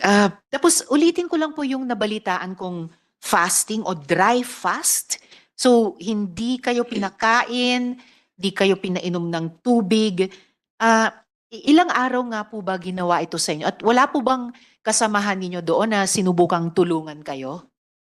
Of course, nobody would ever dare help me because upon instruction na hindi nga ako and they were not even allowed to talk to me, nor even to come near to me. So, actually, there were two sets of fasting given to me. One set was, there was straight 10 days fasting. There was no food, no water. It was Ninit Ukyas who gave me the list of instruction. And number one in the list is to do dry fast for straight 10 days. Sino po nagbigay ng instruction? Ninit Okyas. Nenet Okyas. Yeah. Okay po. And then I only was able to eat a little amount of rice and viand on the 39th day, because when you had fasted, hindi naman kailangan kakain ka agad. So there was water, then then lugaw, and then finally on the 39th day, that was the time I was able to eat rice. And then after that, there was that second round of fasting, which was even more miserable. It started on February 6, 1999, and there were other workers also. And that was very miserable because it was like this. We were given 5 days or sometimes 7 days. It was a kind of a series of fasting. The first, second, third days were for dry fasting, meaning you were not allowed to drink, of course, to eat food, dry foods. And on the fourth, sometimes it's water, sometimes it's sometimes it's lugaw. Then another 5 days, the same pattern. Sometimes it became 7. It ended on the it ended on the month of May because I have my diary on that. So yung pangalawang dry fasting, 3 buwan na may iba't ibang klaseng fasting for 5 days or 7 days, 1 to 3 days na dry fasting. Yes. On the 4th day may tubig o yung yung pinakuluan ng sinaing, di ba? Yung pinapainom ng mga lolo't lola natin sa mga baby nung panahon ng World War II. Yung sabaw ng ano po. Sabaw. lugaw. Sabaw ng lugaw Yes po. or lugaw. So over 3 months may ganitong series ng mga iba't ibang klase ng dry fasting. Yes po. But I was together with other workers also because they were also punished, but I was the longest. I stayed there for the longest 3 months. And yung una pong dry fast, yung unang set ng pagpapadry fast sa inyo na 10 araw, walang pagkain, walang tubig. 10 araw na walang tubig at 10 araw na walang pagkain? Yes po, that's true. Paano niyo po na-survive yun? I did not even think I would survive Opo. because of course the place was cold. And then every time in the morning when I took a bath, so parang doon ko na lang nalalasap yung tubig. Kaya I keep taking a bath 3 times a day. Iniinom nyo na lang yung Halos, hindi ko mainom tubig kasi pampaligo. natatakot ka namang baka masira yung tiyan mo. Parang ganun lang, parang And after 39 days, ganun ulit, pinainom muna kayo ng tubig, ng and then pinakain ng lugaw, and finally, kanin. yes, on the 39th day. But there was a month, I think it was month of December, may kinain na rin ako doon. Kaya lang, again, maybe they were not satisfied with the result. Maybe they wanted me to really slowly kill me. So again, I had another series of fasting that was, as what I have said, it started on February 6th and ended on the month of May. During those 2 times po, yung dalawang set ng dry fasting, yung unang 10 araw at yung pangalawang umabot ng 3 buwan, nakakulong kayo noon or were you restrained in any way? No, I was just there in the mountain, in the prayer mountain, not really kulong, but the place is big naman. So I had to go to the prayer house. I had to pray, I think 3 times a day. 9 o'clock, 12 o'clock, 4 times a day. 4 and then 6 o'clock in the evening. And kanina sabi nyo dun sa pangalawang set ng dry fasting sa inyo, over 3 months, may ibang workers pa kayong kasama, bagamat hindi sila kasing tagal na pinadry fast tulad ninyo. Bukod dyan sa pagpapadry fast, yung ganyang abuso sa inyo, meron ka bang na-witness na iba pang mga pang-aabuso sa iba pang workers? Yes po. Actually, there were workers who were placed in a closed tent. Parang Bartolina, ang tawag namin doon Bartolina. They were placed in a closed tent. There were even torches placed around because during the evening they would put fire on the torches, and then They pulled and peed inside the tent, closed tent. And then, of course, they suffered too much heat in daytime and the colds in the evening. But eventually, they managed to escape one by one. But the only one who survived, she was rescued because she was dehydrated already. So the only one who survived, na-rescue, Yeah, it was Lani Alfaro. dehydrated, si Miss Lani Alfaro. Ano po nangyari dun sa ibang nag-escape dun sa mga tents na yon? Actually, because there were ministers who were also used as their security guards, they were actually helped by the ministers to just escape. So may mga minister din naman na naawa sa kanila at Meron din po. tinulungan silang makatakas. Yes po. Okay. Tapos, Ms. Teresita Atiging, tama po ba na naging subject kayo ng attempted assassination? Ito po ba yung sinabing ginawa ng angel of death? Of course, I would really think that way because I was just a mere worker, a civilian. And then why would these people come to my place, bring those firearms? They were there. And if it was only to serve the warrant of arrest for my co-ministers, why would they have a backup car? And I was made to believe that it was really their intention to harass me and to terrorize me in my place. May dala po silang warrant of arrest? Saan Yes. galing po yung warrant ngayon? As I have stated, there was actually one minister who had a problem, no? Then he was gunned down in Davao City. Then I actually helped him settled in my place.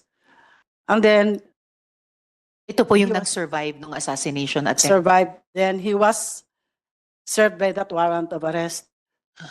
And then, because he was in my house, I helped him actually. So nung pumunta yung mga may dalang firearms at may backup vehicle, yung sineserve nilang warrant ay para dun sa nag-survive sa assassination attempt na kinupkup nyo. Yes po, actually para sa kanya. But I was made to believe that ako rin, pwede rin nila akong patayin. Bakit? Because there was one time, because that Alex Camia was with a policeman. Bakit kailangan nila akong parang i-scale sale nila yung opisina ko?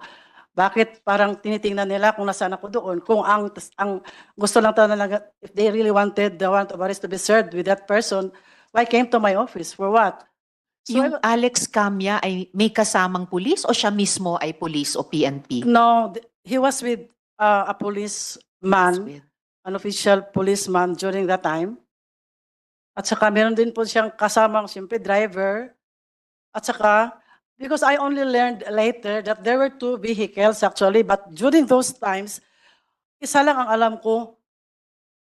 Nung nakausap ko yung backup driver, kasi he is with me now, doon ko lang nalaman na may backup driver, may backup vehicle pala sila. Ngayon, Ms. Teresita Atiging, pioneering member po kayo ng Yes. KOJC. Alam nyo rin po ba yung business model ng fundraising ninyo at paano ito nagsimula? Sinabanggit nyo naging head kayo ng logistics, kayo po nag-organize ng mga caroling, yung mga solicitation. Paano po yun nagsimula at anong alam niyo dun sa kabuuang business model? Yes po, the caroling really had become, or maybe has even until now become, one of the sources of funds in the ministry. In 1988, I was able to join here in Manila, and we were only caroling the cities within the cities of the NCR. But when I was given the opportunity to lead the fundraising, I made it nationwide. I actually organized the nationwide caroling, Madam Chair. Then what happened? I had every province. I had leaders overseeing 70 to 100 carolers, including adults who would be cooking and washing their clothes. And in the NCR alone, we had, I think, 13 leaders overseeing 20 to 30 members also do a caroling from 8 o'clock in the morning to sometimes 10 o'clock in the evening, going around the cities of Manila, just caroling all the people here in the Metro Manila. Then, because I had a quota of, it started with 10 million until it became 15 million. Of course, they also had a quota. I also gave them the quota to meet my total quota of 15 million. So, sa bawat probinsya, nung ginawa nyo ng nationwide yung caroling, di na lang sa NCR, may isa kayong leader na bawat isa may 17 to 100 carolers. At dito naman sa NCR, kung saan kayo nagsimula, naging 13 leaders na may 20 to 30 members each. So, i-multiply lang po natin. So, sila po yung pinapatawan nyo noon ng quota para mabuo yung 10 to 15 million pesos. Ano po ito? Per day? Per week? No, that's 1 month of 15 per caroling. month. Yep, yes. Per month. And so 14 hours a day sila pwedeng nagka-carol, nag-fundraise 8 a.m. to 10 p.m. Yes po. Ganun po katagal. Alright. Daghang salamat, Ms. Teresita Atiging. Please stay on sa hearing natin dahil yung mga kasama kong senador, mga kauban ko, including our minority leader, may have questions for you. Yes, the minority leader would like to interject now. You have the floor, Senator Sige, Coco. Ma'am Ging, no? So, dito lang ako nababahala sa sinabi mo na dry fasting, Yes 2 po. times ang experiences mo. And sa experience mo, it was a form of punishment. Very much a form of punishment. But it was actually a disguise like a spiritual discipline on me. Okay, but Because pero it was presented still as a disciplinary measure. Yes Okay. po. But have you seen dry fasting as a form of a ritual or not as a form of a punishment? Is it also practiced there?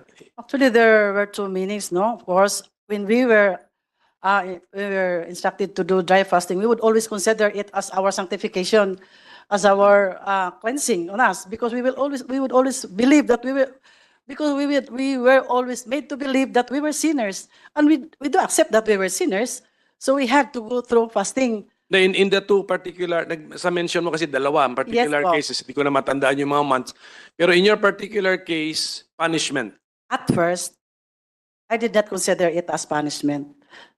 No, wag yung consider. How was it presented to you? You have to undergo dry fasting as a punishment? Spiritual discipline on the first, Oh. talaga spiritual discipline. Kung andun yung discipline, punishment. Diba? Okay. Yung Yes. pangalawa, Yes po. yung pangalawa, was it what? A punishment also, yung pangalawa? Mas lalong punishment on the second round. Maybe Okay. because they saw me alive still kicking. It was not their intention to really see me alive. Okay. That's why I had my second series of fasting. But sa observation mo, tagal ka dyan sa kingdom meron, you also undergo fasting as a part of a ritual, not as a punishment. Tama? Tama. Yes, there were many times. As severe as dry fasting? No, mine was actually was the worst. Yun yung mga fasting na alam natin, yung babawasan Yes, mo lang yung yes, po. quantity ng kakainin mo, siguro ganun, ano? Yes, Yun ba yung meaning ng, yun yung sa ritual? yes, Okay. ritual. Ngayon sa karanasan mo, ikaw kasi obviously nag-survive ka nung dry fasting mo as punishment sa personal knowledge mo, meron kayong kasama sa KOJC na nag-suffer ng masamang consequence as a result of dry fasting as a form of punishment? Wala naman akong Wala kang alam alam. because I left 1993, 1999, you pa left po. 1993? When did you leave? 1999 pa po. 1999. Sige po. Pero sabi mo, founding member ka, so pero wala kayong nakita pala. Okay. So far, wala. Kasi sana, kung meron, i-encourage natin sila ngayon na magreklamo sila because this might be a violation of the revised penal code. How is it enforced pala? How is it enforced? Sabi mo kasi, sa Prayer Mountain, you're free to roam around Pwede kang gumalaw. So, paano kung super gutom ka na? Can you cheat? Can you cheat on the dry fasting punishment? We were tempted to do that, but because we were so afraid, baka madagdagan pa yung araw pag malaman. Okay. meron kang kinikwento na although hindi ikaw yung involved, sabi mo lang na may close tent, may mga ganon. Tapos may mga ministro na sila na mismo nagpatakas doon sa mga pinapanish, no? So naawa na rin siguro sila na baka napaka-severe nung mga punishment. But you did not experience that, eh. Kaya medyo, ano na yan. Did you actually witness it? Yes, sir. Yes, sir. And then did the ministers actually tell you na pinatakas namin ito si... No, I was just told after those incidents when they got connected to me. So kasi ang lumalabas na issue dito, Madam Chair, is if there is a religious group or an organized group na meron silang system of punishment, baka yung mga severity naman ng mga punishment, baka some of these punishments already cross the line, ano?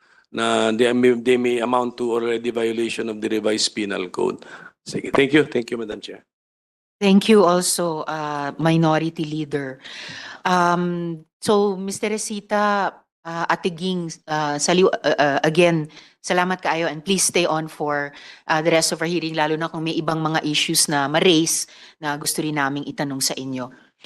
At this point po, our next witness is Yulia Tartova, a former pastoral and victim survivor of sexual abuse at the hands of Apollo Quibuloy. She's joining our hearing live from Ukraine. Just to refresh our memory, let's listen to Yulia's video. And after that, she is here to answer any other questions that we might have. So let's just view again Yulia's video at that time as Elias Sofia.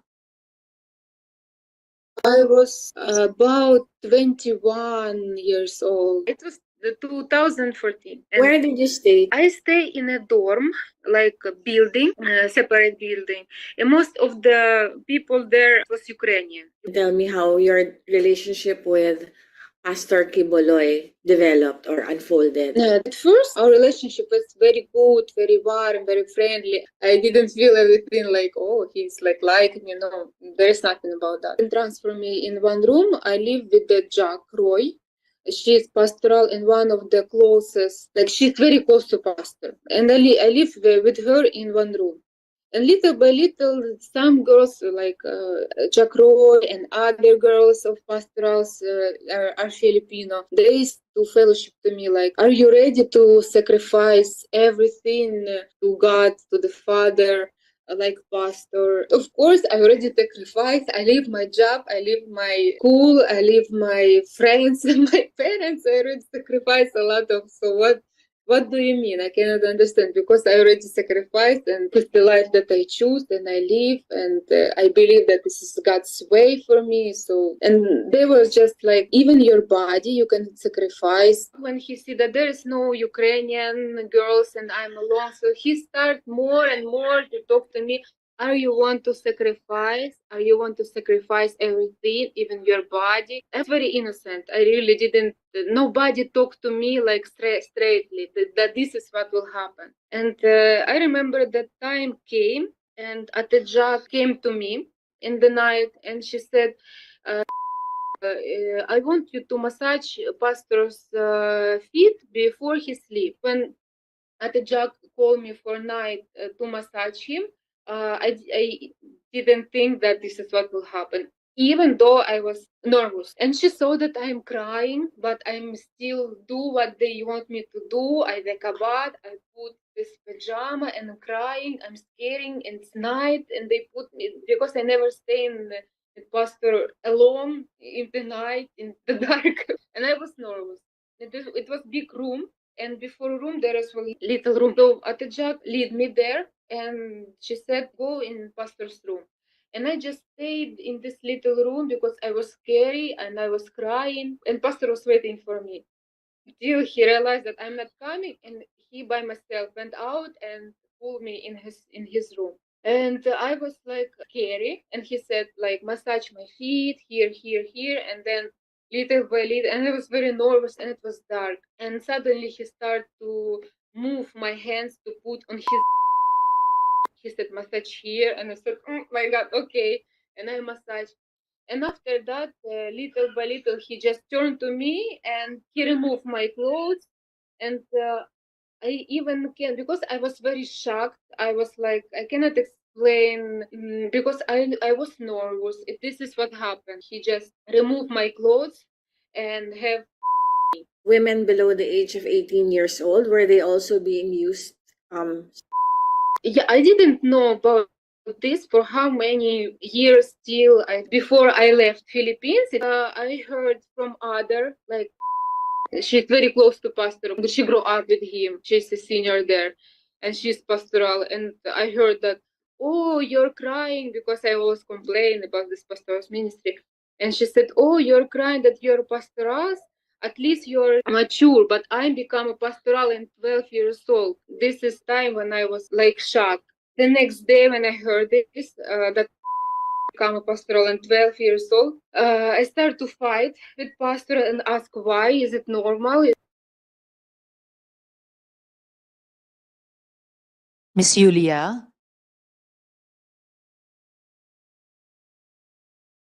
Miss Yulia, I think your audio is still muted. Could you please unmute? Good morning. Yes, good morning, Miss Yulia. Thank you for joining us in the hearing. Thank you. Can you hear us? Yes. Okay. Thank you, Miss Yulia. Before some of my follow-up questions about your the previous video and also with your presence with us today, could I just quickly ask, in the video you mentioned Jack Roy. Can you confirm if she is here today in the hearing? If she is to the right or to the left of Pastor? I cannot hear. You cannot see. Video. Yeah, but she's present there. I saw her. She's present. Is she to the right or to the left of Pastor? I don't remember. I have to check. You cannot see the video of the Yeah, there. she's. Can you confirm where if Jack Roy is right here? between Attain Grid and Ipaw. So is she the one on camera right now with glasses? Yes, she's the one. So that's the Jack Roy you mentioned in your previous video. Yes. All right. Thank you, Miss Yulia. How many Ukrainian pastorals did Quibuloy have when you were there? It's about 10, I think. 10. All right, including yourself. So 10. You and about nine Yeah, others. About 10. Yeah, not if I will count. Yeah, it's about 10. About 10. All right. And what do you think would happen if you refuse to have sex with Apollo Quibuloy? What do you think would happen? Actually, we try to avoid this kind of service. But because when you believe that he is the Son of God, and you will do whatever he wants us to do. And if you afraid, like if you will try to, excuse me, I didn't practice my English for a very long time. It's all right. If you will try to deny, they will punish you.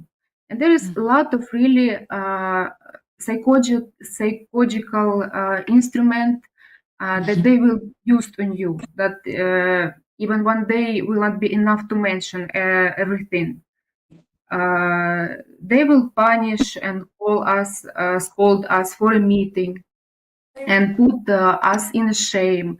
That saying that we are ungrateful because pastor give us everything, and you just don't want to give, sacrifice your body like Jesus Christ sacrificed And of course, they always will use the Bible as an instrument to convince us to do it. And they always, in the same time, they want us to feel, to twist our mind to feel that this kind of service, it's a very big privilege. So we will be willing to do it with our will. So he will say that there, because nobody can deny that there is a pastoral ministry, even Mr. Quibuloy himself. And everybody knows that only girls and young and beautiful women are included there. And everybody knows, nobody can deny, even the full-time workers, that we all live separate from any others, under the same roof. Our rooms are next to him, so he have free access to every room, to each room, and nobody can. Nobody know his life behind the door. That's why there's no full-time workers that know what is happening there. So when you try to, like for example, there was several times that I tried to deny this ministry of sleeping with him. Because we have a schedule, like, and he will be the one to put the schedule. Who will be the one tonight? And Jack Roy, in my time, it was her ministry to invite girls to pastor's room, and actually to invite the girls to this ministry, to pull them in his room. And Miss Julia, you told us something very important. You said that nobody can deny that there was such a thing as a pastoral ministry. You told us that twice. And you said that if you refused to give those kinds of service, that sexual service, as you tried to do several times, that you would be punished, including Yeah. through psychological instruments. Yes, you Yeah. said that they could try to twist your mind. What kind of psychological punishments and what other kinds of punishments did they impose on you if you tried to deny this kind of sexual service? Like as I said, there was a schedule, and there was one time I tried to deny because one day he said that I will change my rule, so I will not be the one to call you. Who will be the one tonight to present yourself to me? But I want you to be voluntarily to come to the Jack and to put yourself in the list. And me and some other Ukrainian girls whom I know, we we never go and put our names in the schedule. And then, because he said, Mr. Quibuloy said that I want to see those who are really doing that willingly and who is not. And me and some other girls have a separate room in pastoral ministry. And after he waited 1 week, 2 weeks, or about 1 month, I don't remember exactly, but there is such a time that nobody from us asked to do this ministry. And then he started to come by himself. Like, for example, he had the key of each room, and just in the middle of the night, he come to my room and have sex with me. Then and you cannot run away. You cannot say I don't want, because if you say I don't want, he said, you didn't overcome your flesh, and if you will not obey, you will go to hell, like things like that. And other night, like we have all dinner together, and I feel that by the way he look at me, I understand that this night he might come. So I didn't sleep in my room. I go in other room, and in the middle of the night he was looking for me, and he find me in girls in the room. The girls live all together. So because in my mind I thought that he will not come if we are many, but he come and he said, "You have 5 minutes to come back in your room, and if you will not come, you will have a problem in the morning." So different kind of instrument they used. I know there's like, for example, other girls who said that, and also me, I use this as an instrument. Like, for example, it's the time to serve, and I will say I cannot do it because I have menstruation, and because we are mature, they didn't do these cruel things that they have done to the girls that they're younger. So Atjag came to the girls and said, "I want to check your panty, if there is napkin or not." And the girls just remove their pants to prove that they're not lying. So of course he know that we are not willing that to do it, and we are forcing that to do it, and we don't want to do it. But Yes. he likes the most girls he like. It's those who try to deny, because he said, "I want you to overcome your flesh. I want you to be on the next spiritual level when flesh are nothing to you." Like, for example.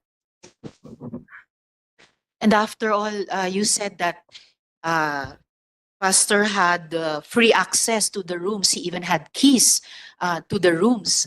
So about the schedule that you mentioned, Miss Julia, do you mean Monday, Tuesday, Wednesday, Thursday, Friday, Saturday, Sunday?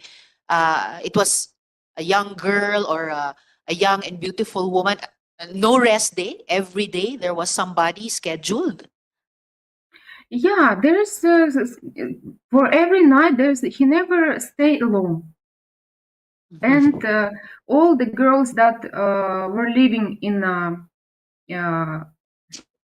pastoral area, they like they have this kind of ministry. Someone have just several times to experience that, and some have to do it like all the time, like almost every week. And you also mentioned another important thing earlier, Miss Julia, that nobody, even some of the full-time workers, nobody knows pastor's life behind those doors, behind the doors of the pastorals. You also mentioned Jack or Jacqueline Roy as your groomer. How did she groom you?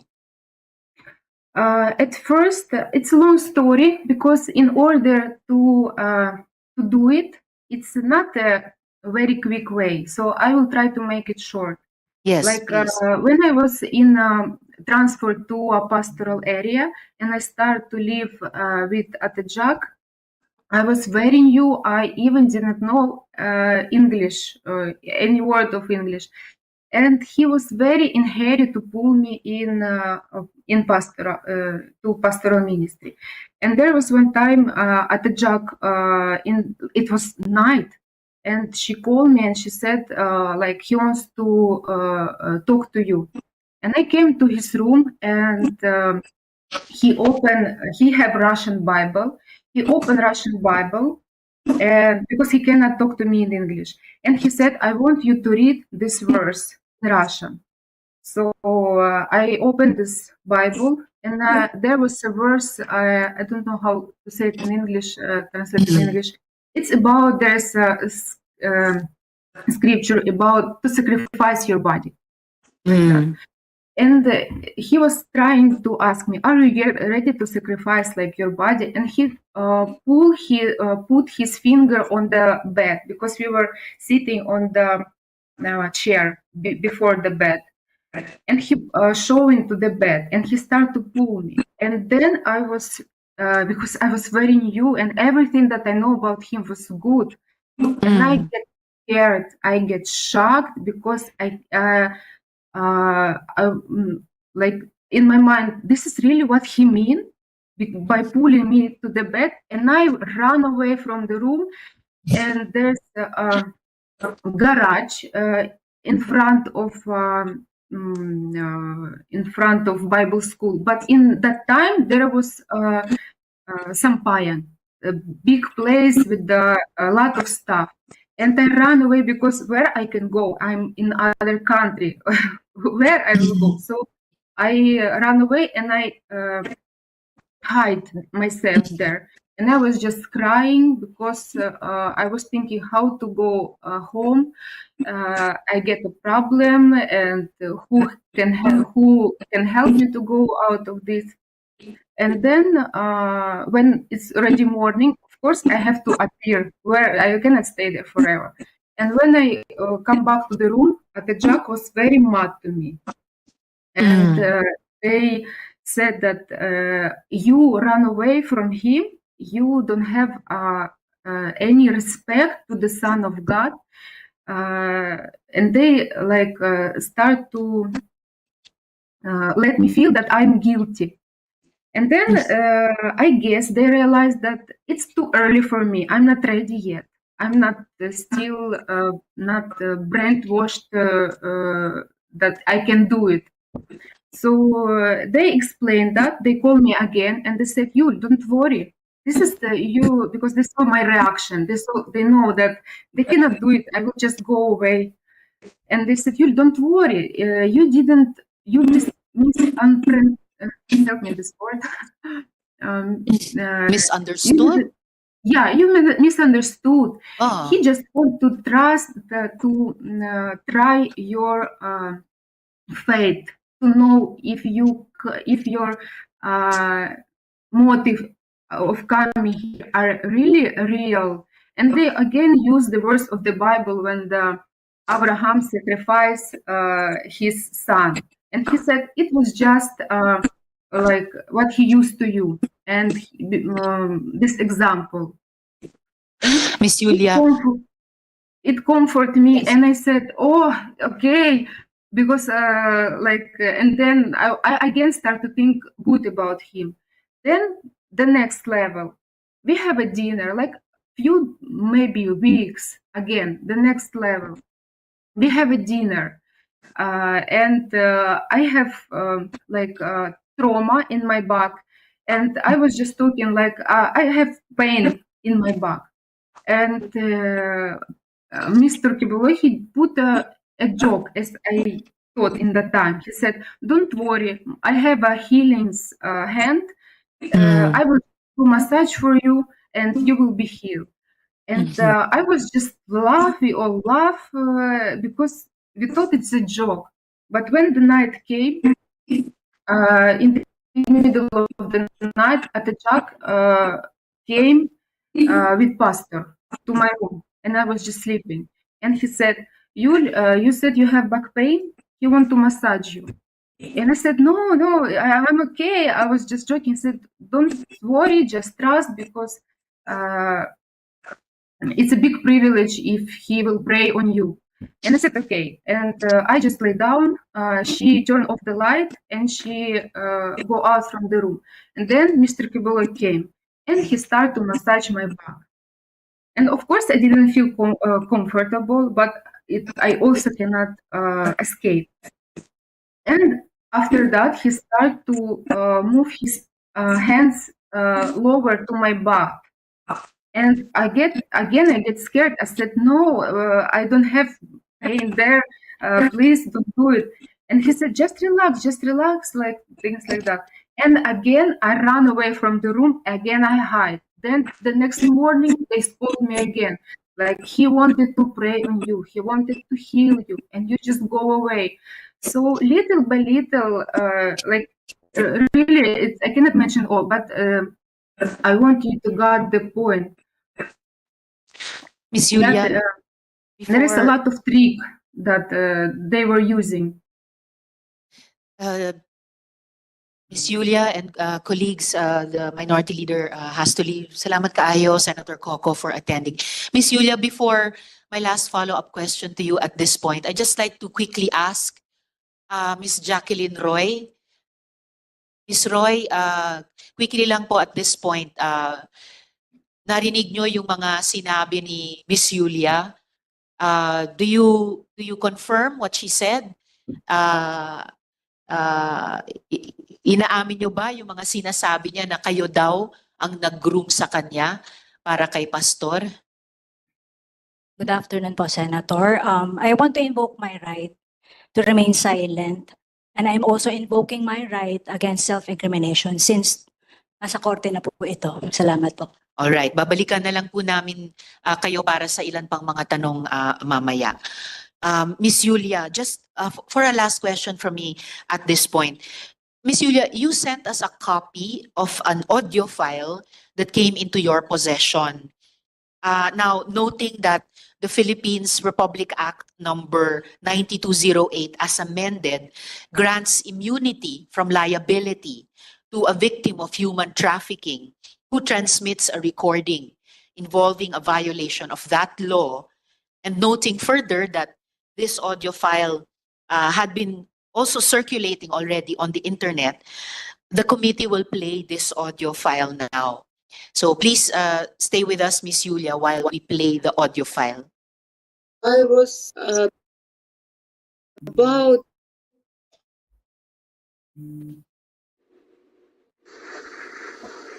Ang makagamit sa inyo ang anak lang. Walay lain, maunay kabubuton niya. Ikaw, pani, may number 1 niya. Pag gilapas ni mo, imong gilapastangan ang balaod. At yun kang ulay ko kaluoy, pinagi sa duha o tulo ka saksi. Nabingwit na satanas doon. Gapakita sila sa inyo sa internet, malipayon sila, no? Ganong gapakita pa man sila diyang malipayon sila. Kay di sila malipayon. Kato sila, gukuro na ko to. Abinag tapos na po sa ila. Pabayaron ko sila tanan. Kay naiutang sila sa ministry na ako. Naiutang sila sa kingdom. Bubayad to sila madali, madugay. It will take 5 years, it will take 10 years. It does not matter. Basta nakatutok sa ilang angel of death. When the opportunity presents itself, patay sila. Pila nakapastoral na naigo nga tapad sa kuha. Iya pa ninyo. Di man niya ko mapasakitan, membro-membro lang. Pagka nakik-contact ng lalaki diha, nakik-sex ka na sa iya. Yatag mo na yung kaugalingon sa iya. Pag sa internet, nag I love you ka na, yatag mo na yung kaugalingon sa iya. Dato ko, nagsaliko sa imo, yatag na kung gugman ako sa imo, gitraidor ko nimo. Driver, gitraidor ko nimo. Kung sa'yo akong buhaton. Dato ko, para mabawi akong tungo kung sa'yo akong buhaton. Ikaw ugang driver, patyon ta ka. Siguraduhin na ako mamatay mo doon. Dito pa ako makabawi sa akong tungo. Mabita ang Muslim, doon ay honor killing. Dili na mo katalikod ang ministry. Hindi mo mga matay. Pero yung pagtuo, pwede mo matalikod. Ginana kay gusto ninyo matalikod. Sulod daw mo GNPA, be. Bisang kadre ka lang, sulod ka GNPA. Pagka naka-lecture na kapila sa ilaha, di ka nakagawas. Pag di gawas ka, bukurong ka, patyon ka. Sulod mong mafia, sulod mong gobyerno sa Amerika. Pag ipasulod ka diya sa ilang CIA, ipasulod ka sa ilang FBI, ipasulod ka sa ilang NSA, nakabalo na ka sa ubang mga confidential niya. Tapos kalit-kalit mo talikod ka, di ka gukurot.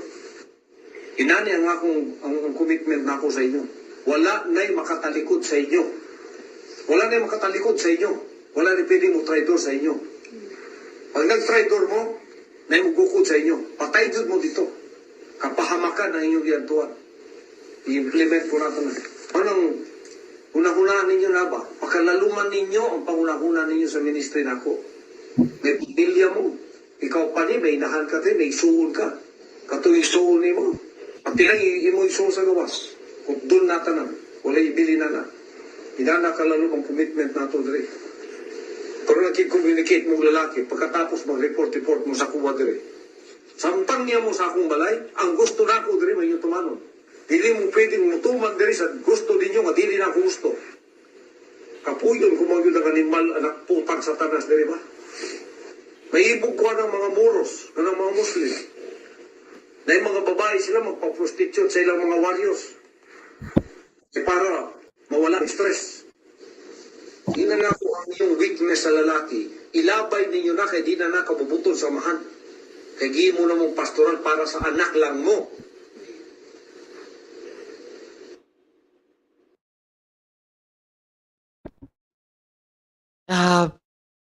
Miss Yulia, before my questions to you about this audio file, Mr. Quibuloy, huwag kayong mag-alala. Magkakaroon din kayo ng oportunidad na magresponde. Didigin lang natin mga kasama lahat ng mga victim survivors testimonies muna. At bahagi din po ito ng karapatan nyo marinig yung mga akusasyon laban sa inyo bago kayo magresponde. Yulia, is this the file? Is this the audio file that came into your possession? Yes. Yes. Do you recognize the voice speaking in the audio file? Yes. Whose voice is that? This is the voice of Mr. Quibuloy. Okay. And well, I know that you don't understand Bisaya so well, but do you have a sense of what he was saying in this audio file? Yeah, because I experienced like the girl that he is talking about. Mm-hmm. Only if you know, is Pane Stephanie Yeah. Ibarra? Yeah. Yes. This is Who is Stephanie Ibarra? Stephanie Ibarra. It's main senior in the kingdom, and she's main assistant of Mr. Quibuloy, like the one who like always guide him everywhere. Like, and he she also have access to his room the same as Mr. Quibuloy have access to her room. So Okay. Was she also your groomer? Was she also your groomer, like you said Jacqueline no. Roy was? No. No, she was not my groomer. No. All right. And why I know you asked me, can you repeat the question, please? How I get idea what he's talking about in this audio, even though I don't understand English, because I experience a lot of things in the ministry. And for example, the girls have some lapses there. For the world, it's a normal thing. Like, for example, they want to chat some voice or something. Like, it's not a crime. But according to the standard of and rule that were in the pastoral, it's a big crime that he will punish them. And I witnessed how Stephanie was several times, only in my time, she was trying to leave the ministry. And Stephanie Ibarra or Pane was trying to leave the ministry. Yeah, she was trying to leave the ministry, and every time she tried, they very in brutal way, in very arrogant way, they will put her back to be always loyal to Mr. Quibuloy as his How brutal and arrogant way? Like, for example, there was one time she wanted to run away from the house of Manila. We stayed there, and before we have a concert day there, and we stay in worker's house. And she wanted to run away. She jumped from the window together with her luggage. And when they found out, I don't know really. But she jumped from a window. Yeah. Okay. She was trying to go out because she know that in her position in the kingdom, she cannot say that can you release me? I don't, I'm full, I'm fed up, I want to go out. She know it's not possible. And Why wasn't it possible? because like as I said, she is like his trophy, and he said like even to us, like if she will leave, how I will handle the other girls, because she's like she used her as example that must be loyal, that must be single, and he like he said that if I will let you to do it, it will be like like it will bad reputation on me, because Why was she Quibuloy's trophy? because this is her position in the kingdom. Because when you are in the pastoral ministry, the main goal is to become a leader, because most of the leaders in the kingdom are women. And he always said that all these girls must be a leader and must be single, because we sacrifice our life through the body of Quibuloy. And he didn't want to lose anyone, especially Stephanie, because So especially Stephanie. and because after they left, of course they have a lot, they cannot control them anymore, and they know that anytime they can say what happened them, what they have experienced inside, because while you are inside and you know all these things that going on there, like If they're Stephanie afraid or that you, Pane as long Ibarra as you was will go able to out, you will. escape, if she She was was able to escape, if Quibuloy could not control Stephanie or Pane Ibarra anymore, what would happen? Miss Julia? Yes. I don't know, because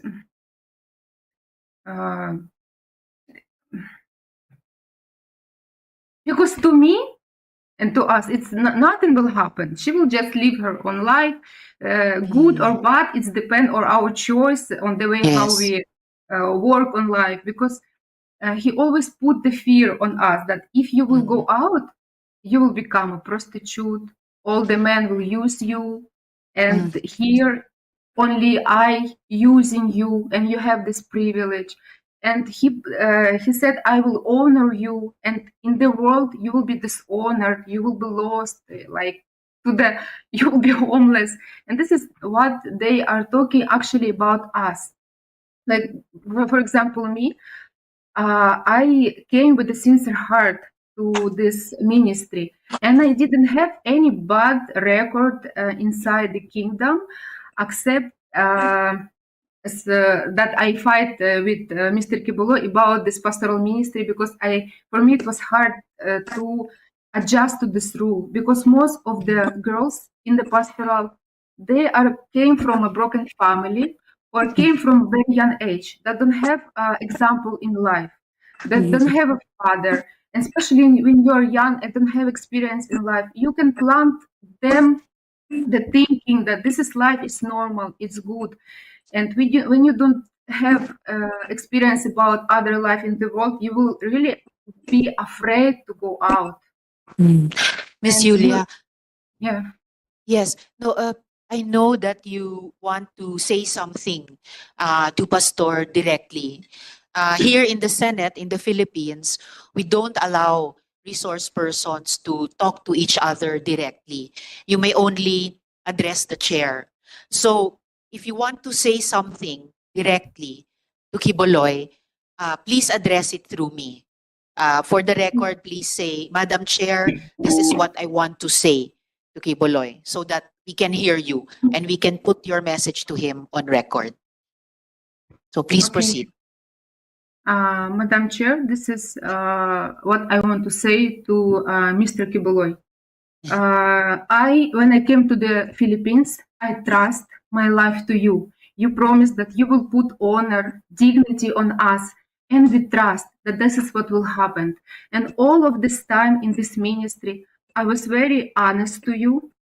And if there was something that I understand, I always come to you and ask why, explain me. So from the very beginning to the end, I don't have any bad records. I didn't show myself as a girl, cheap girl, and I always try to be on that level that you try to put on us. But because of this pastoral ministry, for how many years you know that I was trying to learn this way. But I always argue with you because I have a good example in my life. I have a family, there is a wife, there is a husband. I came 24 years old, I'm mature, and it was very hard to break my my view about what is the life, normal life, happiness must be. And I really try to break myself to follow your rules in the kingdom. But you lead us in a very bad experience. For all these years, of course, I have a good experience and bad, and when everything is mixed up, it's very hard to analyze. When you are on your emotional are like they will put you very high, they will put you very low, and you're always on this wave. It's very hard to analyze the way you your true feelings, and they will think that the way you feel bad about this ministry, that this is immoral, but he tried to convince that this is the very high level. They made us doubt about our feelings, and I was there with the honest heart. And even before, like when what pulled me back from this ministry, because from this 6 years, as I said, I have a good and bad experience. And to the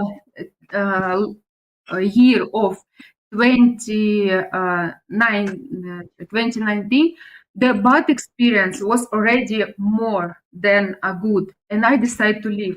I made a letter through attendee to pastor that I'm very thankful for all the experience that I have in the kingdom, because there's a lot of things that I love, like singing, worshiping, like young congregation. I love to serve God, but I'm going out because I have doubt about pastoral ministry.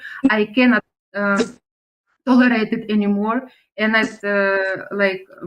I don't feel that I can do it. And this was the time of COVID, and I was in Ukraine that time, serving here. And because it was COVID, I went from the KLC workers' house. I went to my parents' house, and I stayed there for how many months? Because we didn't know. And this is again my thinking renew. Again, I see my family. I see, and I start to. There is no one who will influence me again, and I came to life.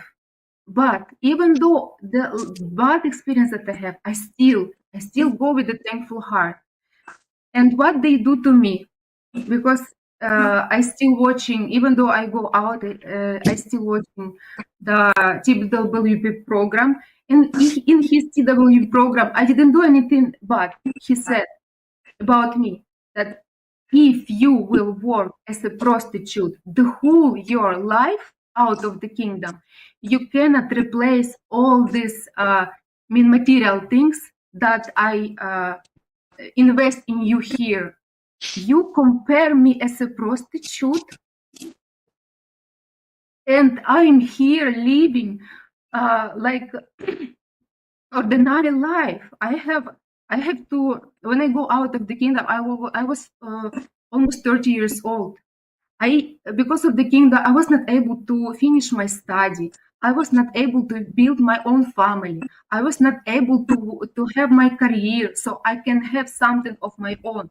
When you invest all your time, all your efforts, everything into the kingdom, and when you go out, you have nothing. And then in everything you do there, you do with a sincere heart. We never ask for payment. We never ask for salary. We go out from the empty hands, and still you are saying that we own you.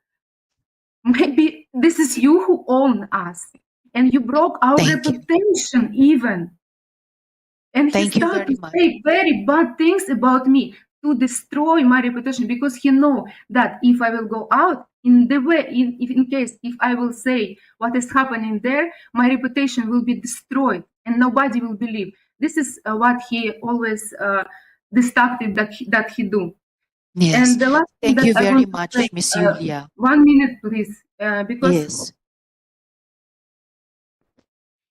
I always argue about pastoral ministry, as I said, and especially when the minors came, because I cannot tolerate, and they know this. And I start to fight for these kids because they hide it from us. And it's a very long story. Maybe I will have an opportunity to tell everything. But Yes, you can also Mr. submit Quibuloy it to us in told writing. me, Mr. Quibuloy told me, Yulia, don't come near to my relationship with God, because this pastoral ministry, this is my ministry, and I know what I'm doing. If I will have a problem with this, I will be the one to solve it. But when problem to appear, he never face it, because he wants the other. He used people who even are not pastoral and don't know about his life. They don't know what he eat, what his arrangement in the. They don't know anything. And we, how many years we stay under one roof? We all. Thank you And very much, Miss Julia. uses not. He's until now. He's not.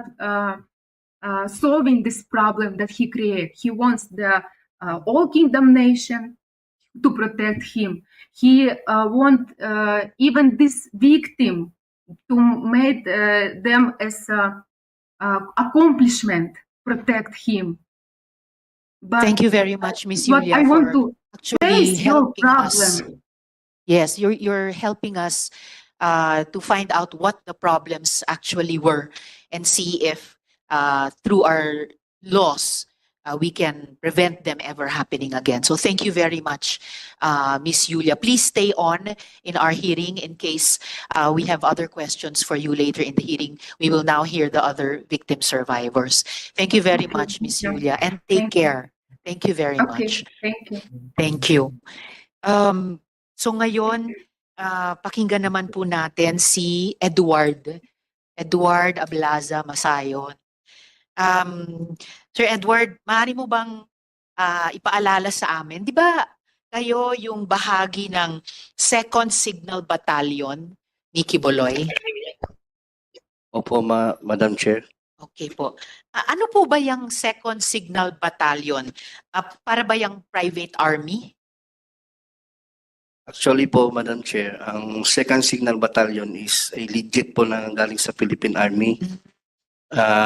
Noon po, nag-start yung ano ni Quibuloy po, yung private army po. Nung panahon pa po ng Task Force Davao, kasi yung unang batch ng Task Force Davao, yung hindi pa ako nakasali doon, meron po mga workers na kasama ko, yung pili lang, sila yung mga unang batch talaga. Okay. Task Force Davao is local lang po ng Davao. Yes. Noong 2015 po, mag-jump out po tayo. 2015, na-endorse po yung paaro dito sa Kingdom. Because paaro is gamit na gamit po kasi national na po siya. Ano po yung paaro?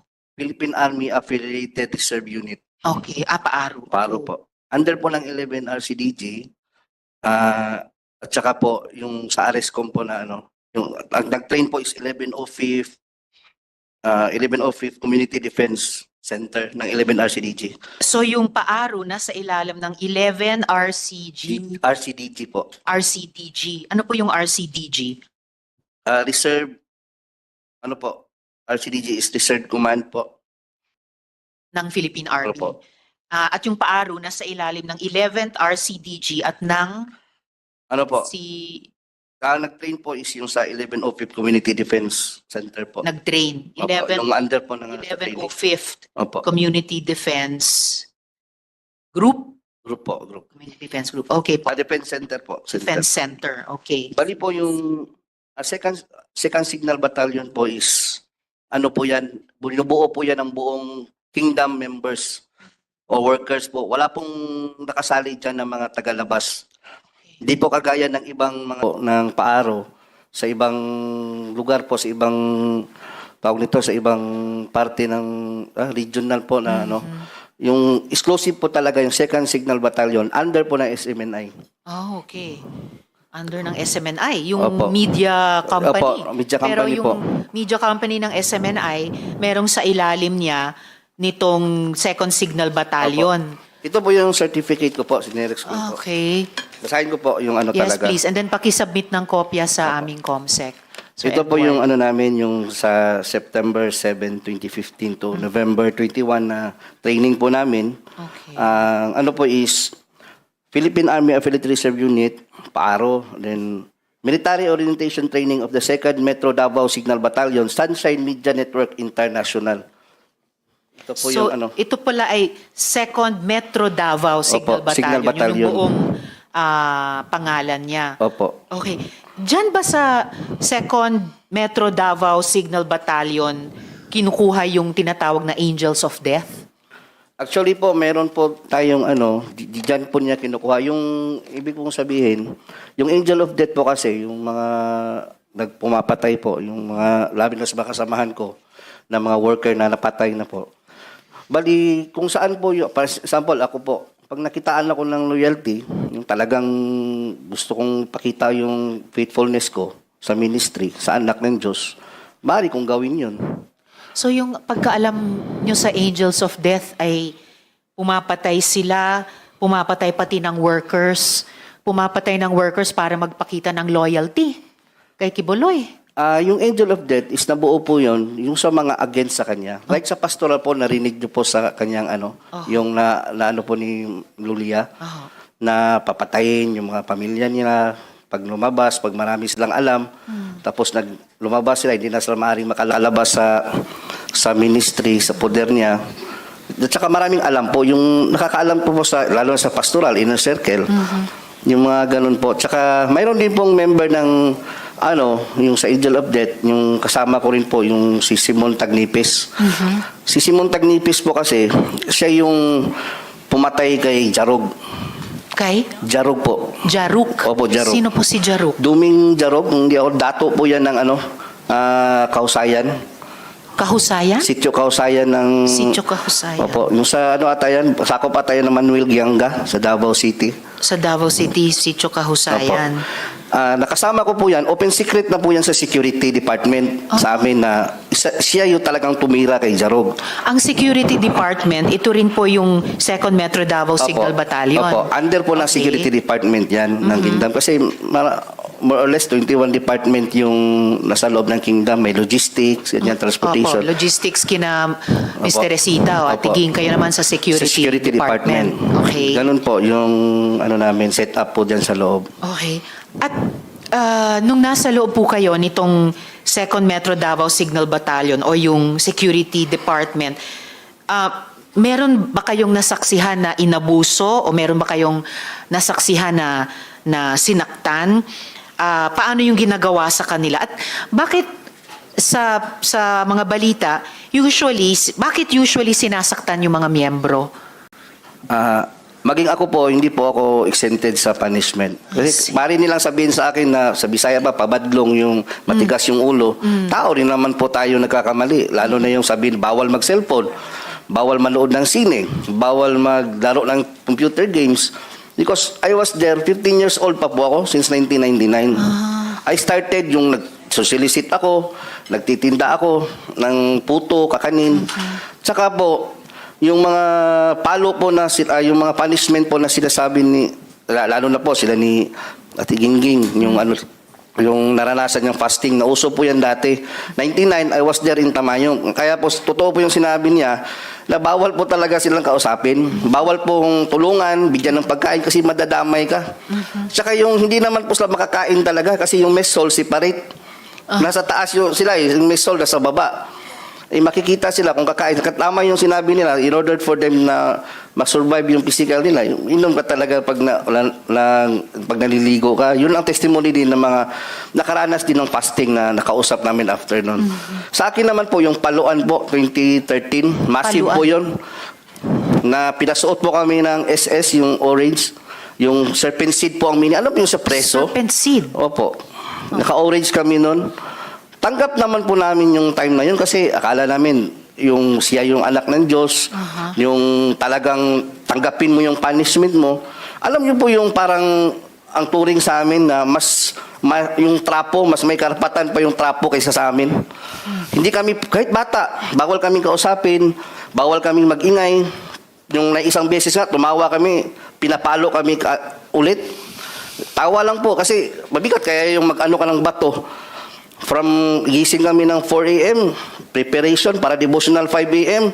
Tuloy-tuloy na yan, work job, kain, tanghalian, kain lang, 1 oras lang yung pahinga. Hanggang alas 10 ng gabi yung ano namin, trabaho, puro Mas overtime. matagal pa sa pagkakaroling kina atiging na 14 hours. Kayo, 4 a.m. hanggang 10 p.m. Opo, hindi pa po kasali yung devotional. 18 hours, may devotional pa. Bago matulog po, yung mga 11 na po kami makatulog, 11 or 12, ganyan. Ay, wow. Okay, so 16 hours, pwedeng umabot ang isang araw. Opo. Okay, yung mga pagpatay nung 2nd Metro Davao Signal Battalion o yung security department, si Quibuloy ba ang nag-order ng pagpatay sa mga dating KOJC members? Opo, kasi yung kay Simon po kasi, nasabi nila sa amin yan. Nakausap ko si Simon. Opo, way back, ano yun? Hindi ko naalala yung mga taon na yun. Pero sabi niya na kasi may galit daw kasi si pastor doon sa yung Jaruk kasi yung lupa niya doon ayaw ibenta. Jaruk. Si Jaruk at si Simon Tagnipes ay parehong tao or Hindi po, iba. magkaiba sila? Opo. So bakit kung galit si Quibuloy kay Jaruk, bakit papapatayin si Simon Tagnipes? Si Simon po kasi nung matapos niyang patayin si Jaruk, siya ang pumatay siya kay pumatay Jaruk. talaga. Matapos niyang barilin si Jaruk, Okay. nagkasama ko siya sa KOGC compound doon sa Katitipan na kung saan security din siya. Parang normal lang, parang walang nangyari. Hanggang sa lumabas siya. Yung paglabas niya po, hindi pa siya nagkaroon ng threat kasi nanahimik lang siya nung time na yun. Pero di namin alam bakit few years, ilang taon na, bakit nag-live siya ng Facebook. Against na siya ngayon kay Quibuloy po. Nagdala na siyang Bible, yung against sa doktrina. Sabi ng niya, yung mga kanyang pamilya niya, pinuntahan siya doon, nilapitan upang pabalikin. Ngayon, ayaw na niya kasi sabi niya, ngipin sa ngipin, mata sa mata. Kumbaga, nakasala siya ng nakakuha siya ng buhay, nakautang siya ng buhay ng tao, kailangan din niya, parang natanggap na niya. Yung pagpatay niya kay Jaruk? Oo, tanggap na niya na may mangyayari din sa kanya. Kaya nga, talaga siya, sabi pa kasi magkakilala kami ni Simon sabi pa nga niya yung mga kaibigan niya, yung parinting niya talaga, yung kadugo niya. Kamag-anak niya, sabi nga niya na kung saan magdadala na siya ng Bible, gano'n na po yung niya. Kasi parang nagsisisi po siya sa nangyari, nagawa sa kanya. Hanggang sa dumating po yung time na pinatay talaga siya. At si Quibuloy ba talaga ang nag-uutos na pumatay? Baka mga tao lang niya, di niya alam? Hindi naman po namin, hindi naman namin gagawin yun kung hindi inuutos mula sa taas. Sino ba kami? Magagalit lang kami sa isang worker, sa isang tao na against sa ministry, na lumabas, galit lang. Pero pag inutos na niya na gawin namin yan, gagawin po talaga namin yun. Okay.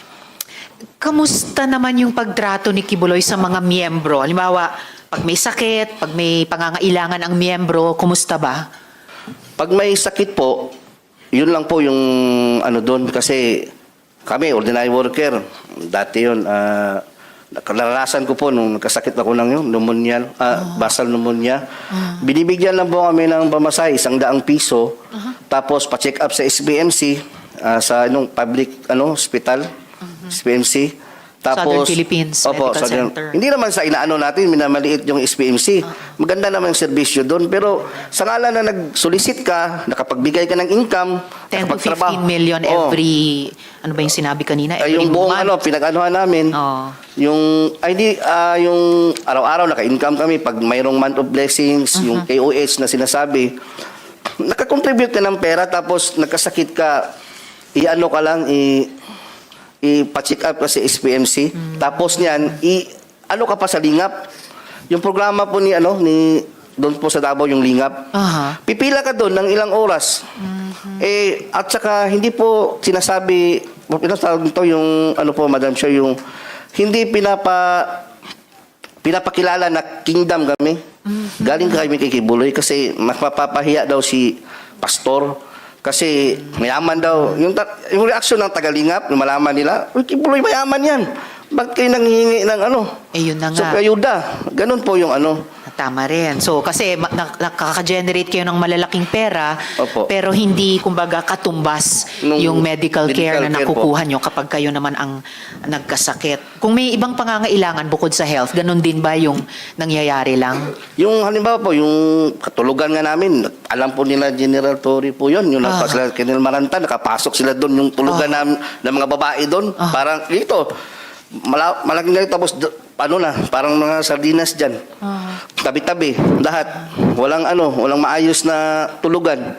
Kaya kabaliktaran po lahat nakikita natin sa TV, yung propaganda. Saka yung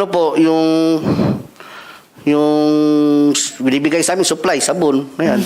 Yun po, yung honorarium, swerte lang, mabigyan ka. 500 minsan weekly or 200. Depende sa tagal mo na sa loob. At sa kabila ng milyones na kinukwota sa inyo buwan-buwan. So pati yung mga higaan, ilang paligo lang kumpara sa kailangang higaan ni Ate Gingging nung may bare tapos may pako. Ito very bare din sa karanasan ninyo. Ngayon, Sir Edward, pagkatapos nung mag-share kayo ng testimonya nyo sa Senado sa pamamagitan ng video noon, inamin mo na lumapit ka kay Crescente Canada. Yes, kayo po. So, maari mo bang ikwento, Sir Edward, yung encounter na iyon? Opo, ganito po yan. Di ba po, yung last December, nag-ano po tayo ni attorney, yung kami, yung about sa yung coming na hearing. Opo. Gaya po sinabi ni Yulia, kahit nila po ni Gingging, lahat kami dito, loyal at committed po kami lahat. Naniniwala kami na anak siya ng Diyos, glorified body. Kahit na lumabas ka, dahil parang doon ka na lumaki, yung mundo mo doon na umikot. Doon na umikot yung mundo mo.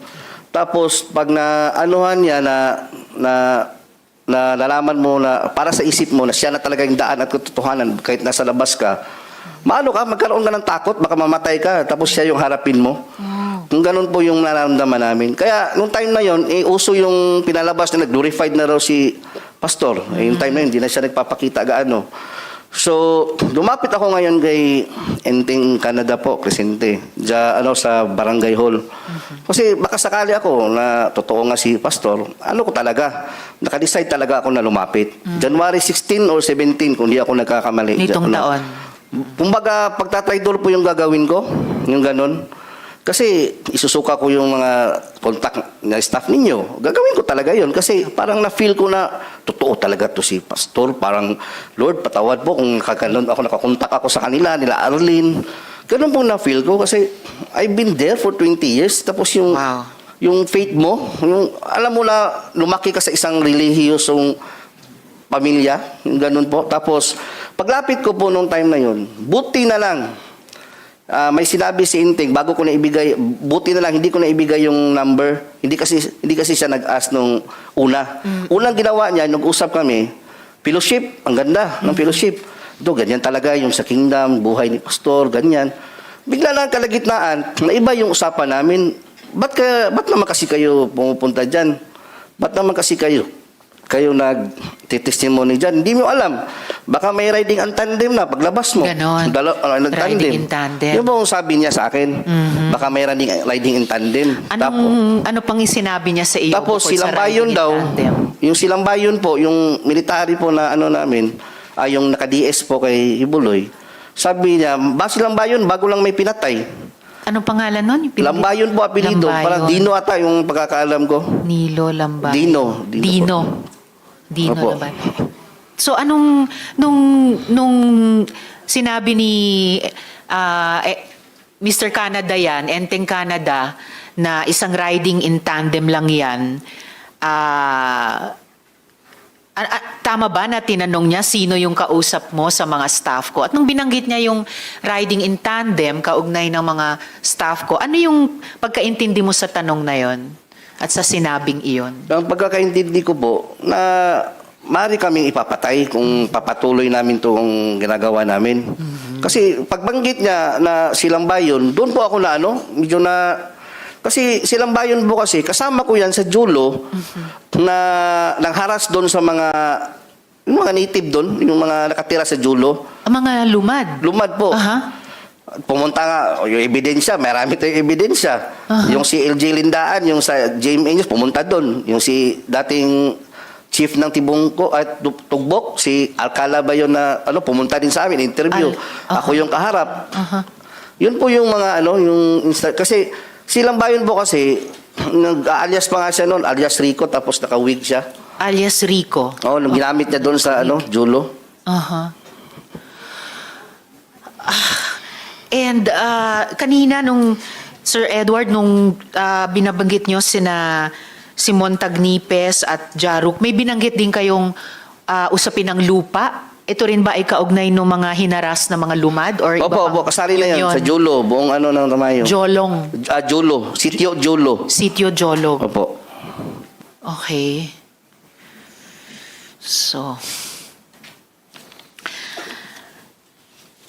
So yung encounter nyo, yung pag-uusap nyo kay Mr. Canada ay may ganong parang banta na ang dating sa inyo pwede kayong ipapatay dahil binanggit yung riding in tandem. Pati nung tinanong niya sa inyo, yung staff ko, binanggit din yung riding in tandem. Ano yun? Pati staff ko, binabantaan nila? Hindi po. Hindi naman talaga direct na banta. Pero parang lang ba, yung pag ka dyan, iniksian lang na mayroong riding in tandem. Kaya natakot din po ako nung sa mga kasamahan ko na staff kasi konsensya ko rin naman kung ibinigay ko yung number. Siya nirason ko na lang na naiwan yung ko sa ibang nandoon sa isang cellphone ko yung makontak kasi nagmamadali akong pumunta dito para makausap ka. Kaya alam niyo po ba, pinag-isipan ko yun bago pumunta doon. Nagdalangin talaga ko, Lord, kung kalooban mo na totoo si pastor, magaganap talaga ito, mangyayari talaga na babaliktad talaga ako. Buti na lang, naka-mention siya nung time na yun. Parang yun na yung Alam mo yung masaya ka, nag-usap kayo, fellowship, tapos biglang kumambyo. Yung saya mo, nabaliktad,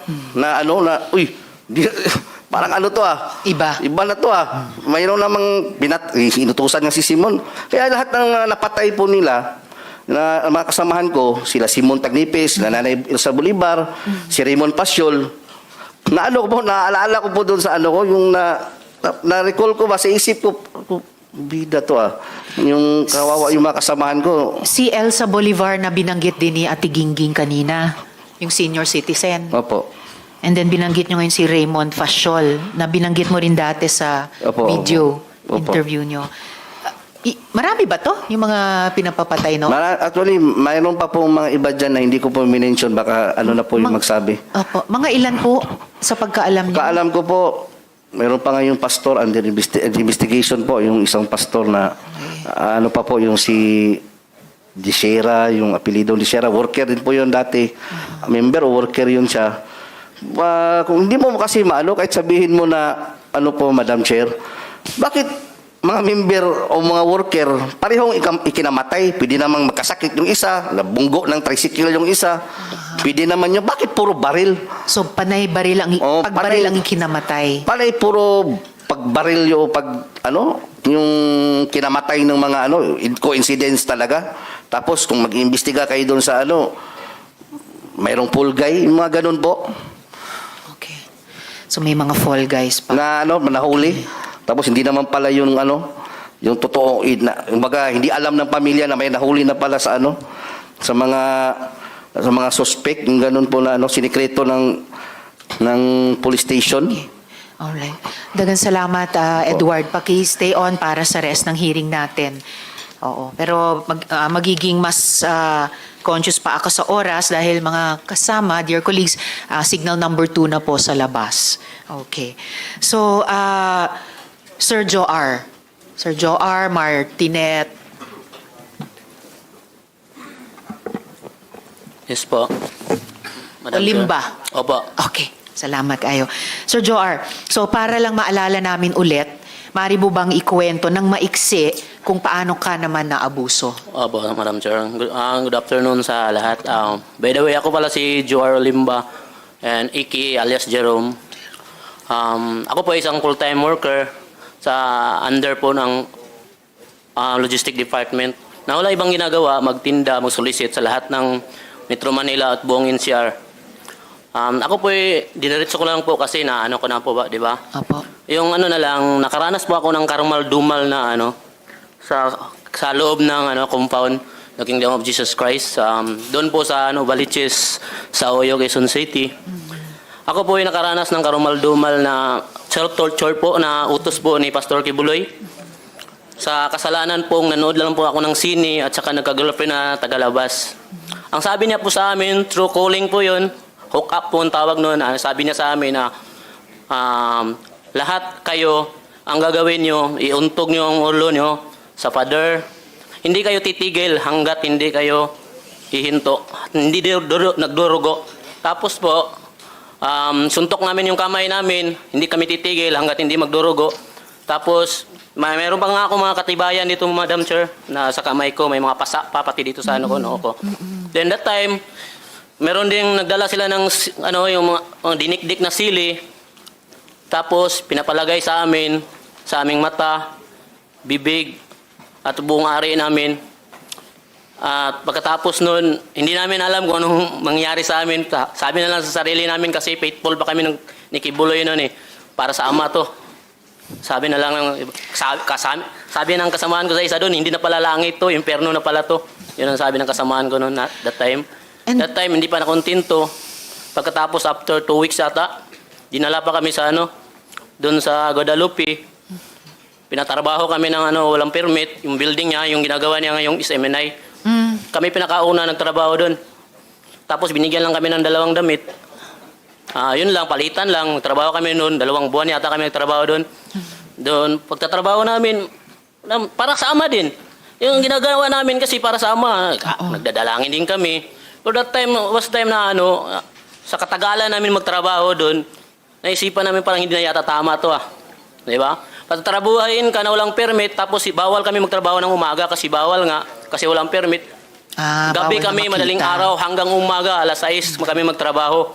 Lahat ng mga kwarto doon sa building na yun, binabar daw namin, ginagamitan namin ng hammer.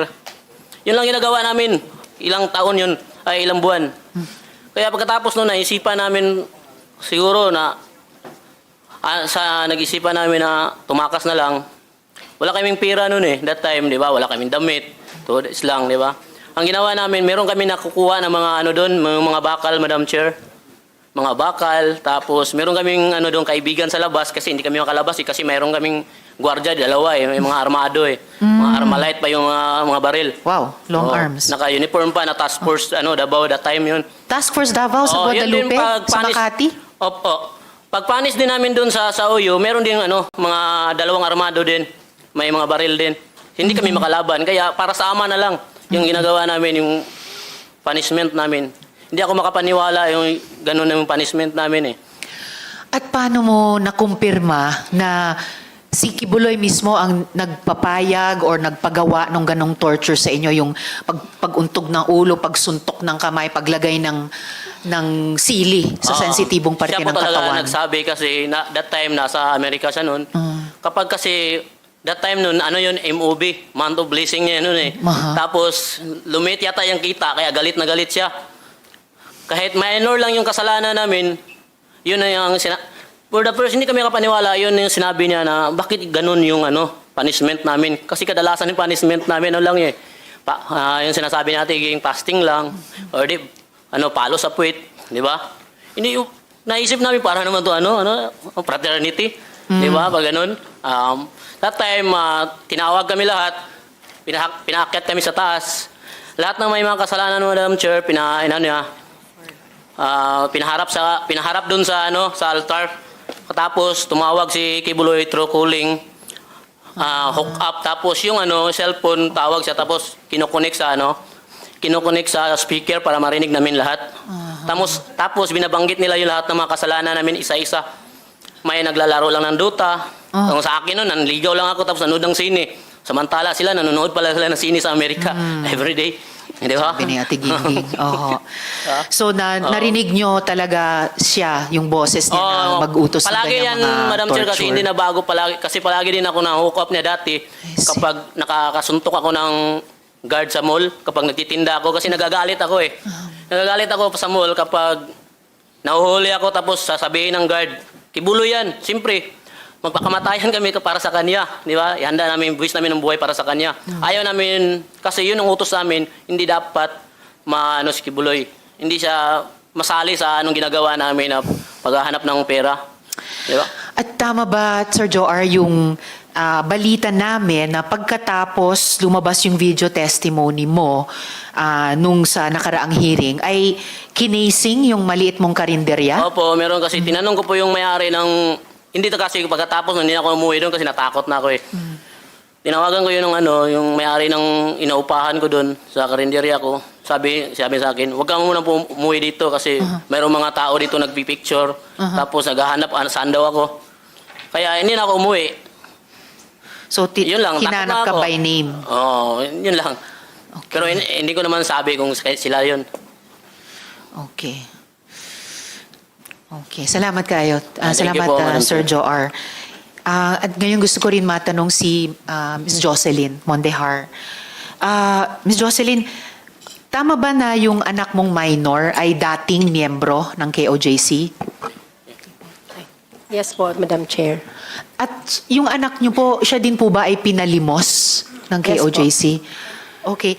So, bakit mo siya kinuha sa KOJC, yung anak mo? Gusto ko po sana umpisahan yung ano ko. Yes, sige po. Briefly kung maaari. Sige po. Mapagpalang araw sa ating lahat po, no? Gusto ko lang itong i-share, hindi dahil galit ako. Kasi napakabuti ng Diyos sa akin. Ngayon, simula nung nag-withdraw ako ng loyalty, nagpaalam ako sa office ni Mr. Quibuloy dito sa May Angono, KLC. Last year, nagpaalam ako na mag-withdraw ako. Kasi ayoko na magsimba pa dyan or maniwala, magiging patuloy na maging sympathizer kung nagdududa na ako sa kanya. So, nirespeto ko pa rin yung ministry niya. Nagpaalam ako. Tapos yung, dati po akong full-time din, 1993. Katulad din ng iba, ginawa din kami taga-produce ng pera through sa paglilimo sa iba't ibang paraan. Ako, umaakyat ako ng bus, o gamit yung mga iba-ibang association, lahat-lahat na lang ginawa namin. 21 November 25, lumabas ako kasi nagkaroon ako ng ulcer. Kasi 1999, naranasan ko din yung parusan dry fasting. From Cagayan, pinapunta ko ng Davao for dry fasting, 7 days, nang hindi ko din alam kung bakit. Wala nang nagsabi. Until now, ano ko pa yun? Yun ang ano ko ngayon. Kasi nagkaroon ako ng ulcer nga hanggang ngayon, ano ko pa rin yan. Yun pa rin ang sakit ko. Tapos, year 2021 April, naimbitahan yung anak ko na 13 years old. Actually, 3 sila. O yung kasama doon yung anak kong 13 years old sa Angono KLC para daw sa preparation for youth camp practice. Tapos, pinayagan ko lang kasi mas gusto ko kasi bilang isang ina, gusto mo mga anak mo mapalapit sa Diyos para hindi mapariwara. So, pinayagan ko. Nagulat ako, dumating yung gabi, yung 2 anak ko na lang ang nakauwi. Yung panganay ko tsaka yung sumunod ko sa bunso. Yung 13 years old ko, hindi nakauwi, hating gabi na. So wala akong alam. Inano ko yung ministro nila assign kung nasaan. Tinanong ko through chat. Hindi rin niya alam. Tapos nalaman ko na lang sa may kapitbahay ko na member din nila na dinala pala yung anak kong 13 years old sa tinatawag nilang glass house. Itong glass house na to, ito yung dinadalhan nila ng mga young people na nare-recruit nila for training sa logistics, yung pagtitinda. Doon nila dinadala sa glass house. Exclusive yun sa mga young people. Doon nila dinadala. Tapos hindi ko kagad na, wala akong means of communication sa anak ko. Kasi wala naman siyang cellphone. Tapos, after 3 days, sa pangungulit ko doon sa ministro nila, nakausapin ko yung anak ko. Nakausap ko siya sa cellphone through sa youth leader na na-assign si Rima Fauni, yan. Tapos yun nakausap ko siya, bigla akong nagulat dahil ang nag-iba yung salita niya. For a 13 years old, nagulat ako. Mama, hindi na ako mag-aral.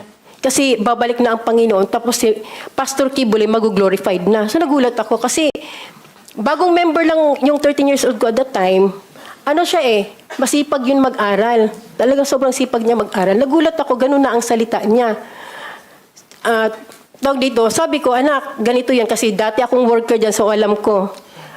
Kahit pa mag-glorified si Pastor Quibuloy or bumalik ang Panginoon, magpatuloy ang mundo, hindi totoong matunaw ang mundo.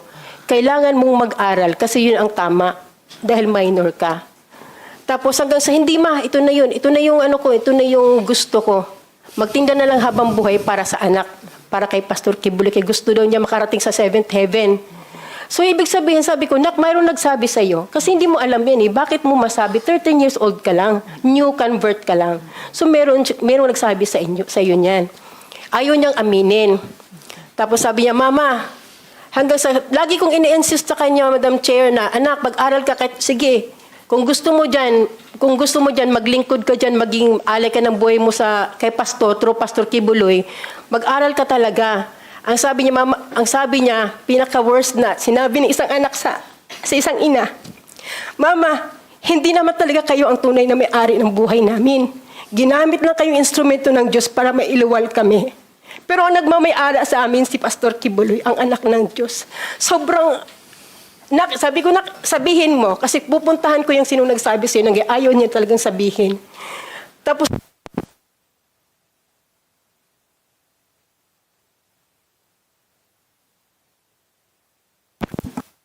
Ayun, okay na. Actually, Miss Jocelyn, talagang, sa puntong yan talagang napakasakit marinig at nakakabahala sa isang ina. Pero baka senyales din ito na kailangan din natin pagkatapos nyo ngayon marinig si Mr. Quibuloy at marinig sina General Torre bago lalong sumama yung panahon. So kung maaari ko kayong pasalamatan sa punto pong ito, pero kung mayroong pang mga tanong mamaya please stay on. Pwedeng last na inanong ko na lang po patuloy po. Ms. Jocelyn. Kasi dito po nagpatuloy na siya doon. Tapos dahil sa ko na ipag-aralin siya, dito ang pinakamalaking problema dahil pineke nila yung pag-aaral ng anak ko. Kinuha nila yung report card, previous report card ng anak ko ng grade 8, tapos PSA, kunyari in-enroll nila. Pero sa isip ko bilang isang ina, paano ang isang bata nakakapag-aral ng mula umaga hanggang gabi, madaling araw, nagtitinda ng otap? Di ba hindi hindi dapat? Paano makapag-aral isang bata? 13 years old lang yung anak ko. May sakit pa siya sa baga kasi mahina ang baga noon. Lagi kong sinasabihin may sakit sa baga ang anak ko. Tapos ma'am, nung time na sinasabi nila na ini-insist ng youth leader na nag-aaral yan te. Ito yung Rima Fauni. Opo. Pati yung dalawa yan sila, si Carla Guillermo. Oo. Okay. Tapos ma'am, nagpatulong ako sa teacher niya dati, grade 7. Ma'am, pakitrace kung talagang ba na-enroll ang anak ko. So, sabi ng teacher niya, ma'am, kahit saang school, wala siyang makitang pangalan ng anak mo naka-enroll. Pero sinabi niya naka-enroll. Tapos nung time na nalaman ko yun, ma'am, pinagpursigi ako. Sabi ko, pupuntahan ko yung hideout nyo kasama ang DSWD at DepEd, may kausap na ako. Siguro sa takot nila iskandalo, hinatid nila yung anak ko sa bahay. So pagdating ma'am pagdating nun sa amin na to make the story short, nakauwi ang anak ko dahil siguro napilitan sila. Pag-enroll ko ma'am ng grade 9, sinubukan ko i-enroll ulit sa grade 9. Kahit sinasabi nila na na-enroll sa grade 9, sinubukan kong i-enroll sa grade 9 para makita ko kung anong reaksyon ng bata. Kasi kung totoo nag-aral siya, ano niya ako, mama, hindi, kasi na-enroll na ako doon, nag-aral ako. Wala siyang kahit anong reaction, ma'am. So, na-confirm ko na hindi talaga siya nag-aral. Tapos isa Salamat, pa, Miss ma'am, Jocelyn. pinatanong ko po sa teacher, pina-interview ko, ma'am, siya sa teacher. Kung nag-aral ka, sino ang teacher mo, kung online man, o sino ang principal mo sa JMC. Yung Ma'am, Jose wala po Maria siyang College. alam. Okay. Wala po siyang alam. Okay. Maraming salamat, Miss Jocelyn, at talagang mabuhay kayo sa pagkuha, no? Yung matagumpay na pagkuha nyo sa anak ninyo. And salamat din sa pagbanggit sa DSW at DepEd dahil mamaya may itatanong din tayong kahit mabilis sa kanila dun sa pag-rehabilitate ng mga bata na kinuha na ng magulang o ng gobyerno sa KOJC, kaugnay ng moving forward natin mula sa itong napakarami at matitinding problemang naiimbestigahan natin dito. Maraming salamat, Ms. Jocelyn. Paki-stay on sa hearing natin in case may iba pang mga kaugnay na tanong. Maraming salamat. Salamat po. So ngayon po, dadako na po ako kay Apollo Quibuloy. So, Mr. Quibuloy, bibigyan ko po kayo ng pagkakataon na magresponde sa mga akusasyong ito at marami po sila. Pero unang tanong po, ilan ang miyembro ng KOJC? Salamat po, Madam Chair, sa pagkakataong ito na makaharap ko ang lahat ng mga nandirito at narinig ko ang kanilang mga testimonya. At magpasimula po tayo kay Ms. Valdehuesa. Pastor Quibuloy, Mr. Quibuloy, yung Chair. tanong ko muna, ilan ang miyembro ng KOJC? More or less po sa tingnan ko po muna ang exact na Kahit in estimate po. more or less po including mga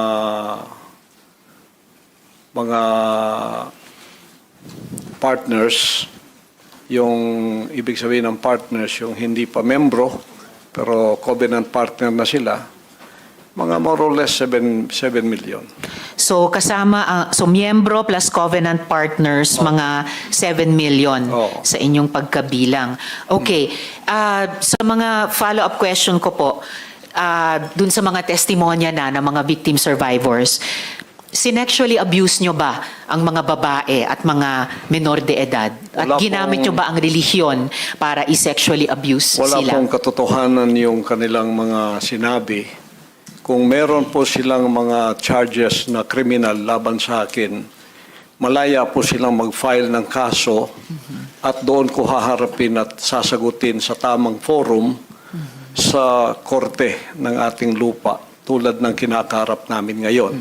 And actually, on that matter and for the record, may at least isa sa victim survivors na dati nang naghain ng kaso sa inyo dun sa Davao, kaya lang dinismiss. Kaya inappeal nila sa Department of Justice.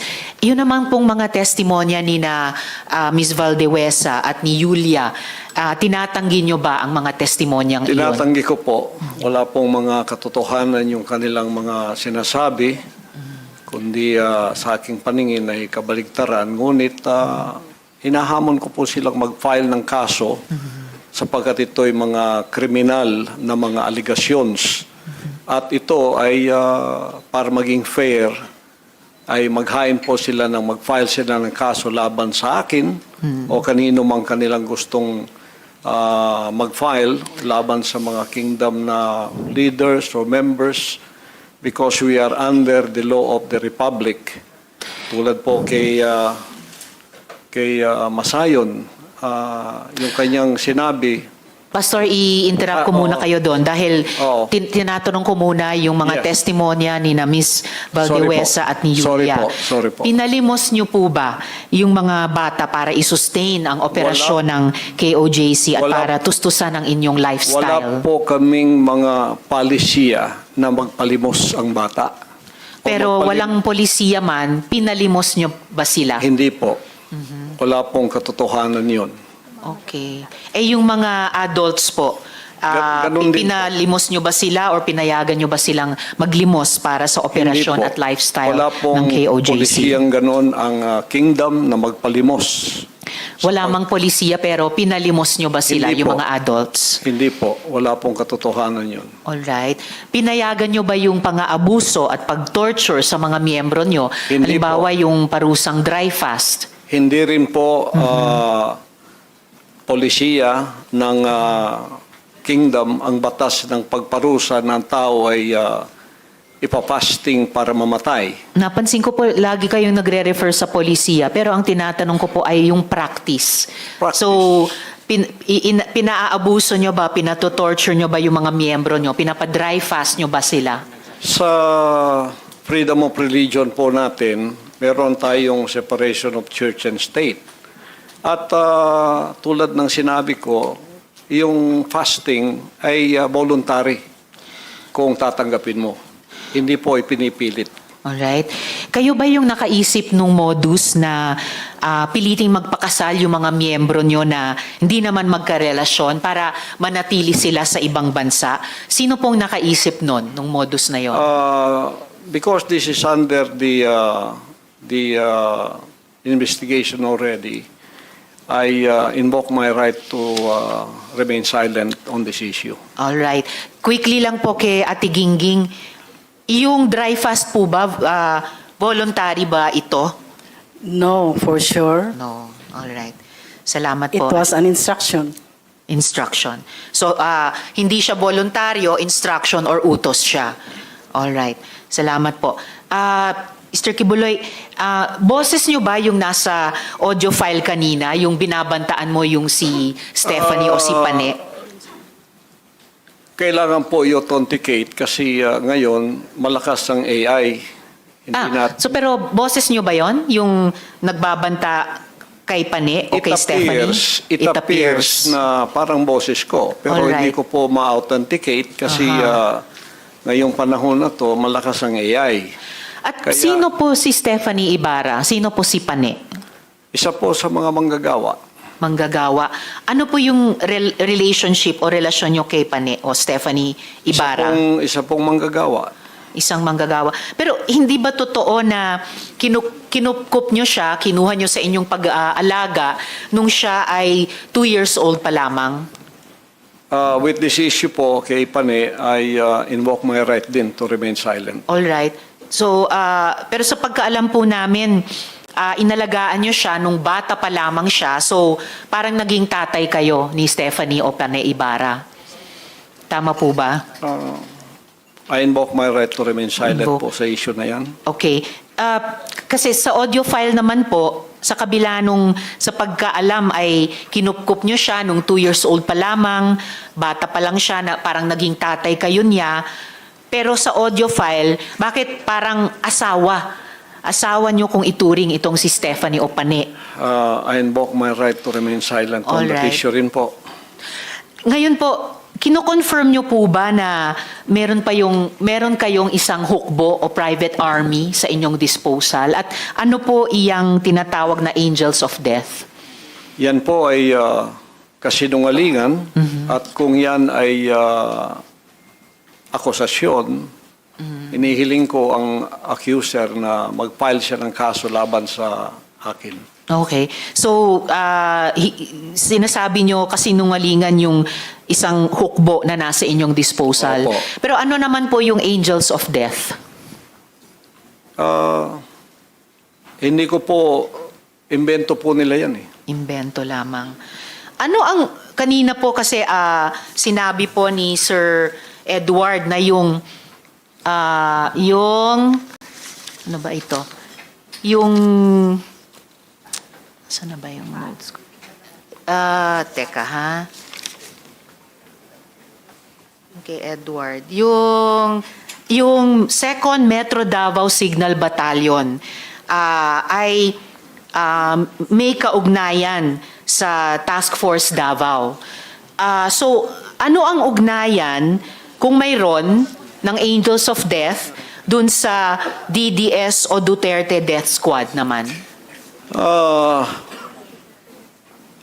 Wala po akong personal knowledge niyan, so I invoke my right to remain silent on that issue also. All right.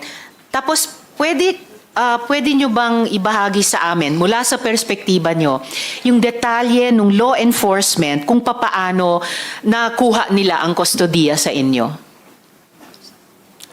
Pakiulit po. Mula sa inyong pananaw at karanasan, paano pong nakustodiya kayo sa kamay ng gobyerno, ng ating law enforcement With agencies? that issue po, I also invoke my right to remain silent. All right. Sige. Bago po ako dumako naman kina General Torre, meron po akong IFA-flash dito po sa ating monitor. Panoorin natin lahat, pati ninyo, Mr. Quibuloy.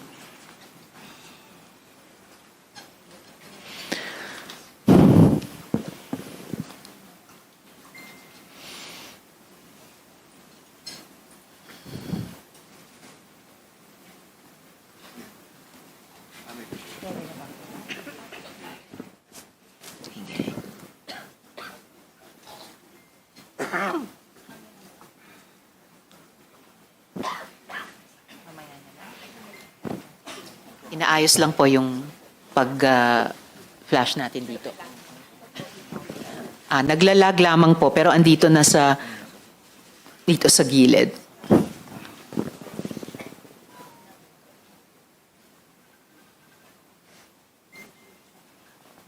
Meron pa lang ako nakikitang pamagat ng event na closing ceremony. Okay. Welcome, closing ceremony. Military orientation training. Baka ito yung binanggit ni Edward kanina na ganitong klaseng training ng mga paaru na nasa 2nd Metro Davao Signal Battalion na may kinalaman sa Task Force Davao, yung paaru sa ilalim ng 11 RCDG or yung 1105th Community Defense Center. Okay. Edward, alam nyo ba itong closing ceremonies ng military orientation training na to? Madam Chair, una sa lahat, yung correct ko lang po yung TF Davao, separate po yun, iba yun. Opo. Unang training po yun ng batch ng worker. Okay. Pero lately, naging pumasok na sila sa Paaro. Yun na yung national. Separate po yung Task Force Davao sa Paaro. Yung Paaro nag-start 2015 po, Second Signal Battalion. Diyan po yung mga lately na yan ng mga batch ng mga ng mga training po. Kasi hindi lang naman sa aming batch 2015 yung may training Every year nag-help po ng training. Kung mapapansin niyo po, pagkakaalam ko hindi pa Brigadier General po si Quibuloy nung time na yan, nung time namin. Parang bago lang tayo naging Brigadier General sa reserve unit. Yes, na nakikita natin sa litrato na natakpan lang ng pagbilog sa kanila, pero B-Gen, Pastor Apollo C, na I suppose Quibuloy. Apo. Pwede nyo bang i-confirm ito, Mr. Quibuloy?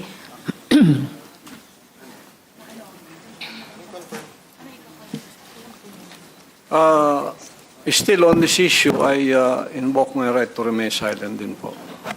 Okay.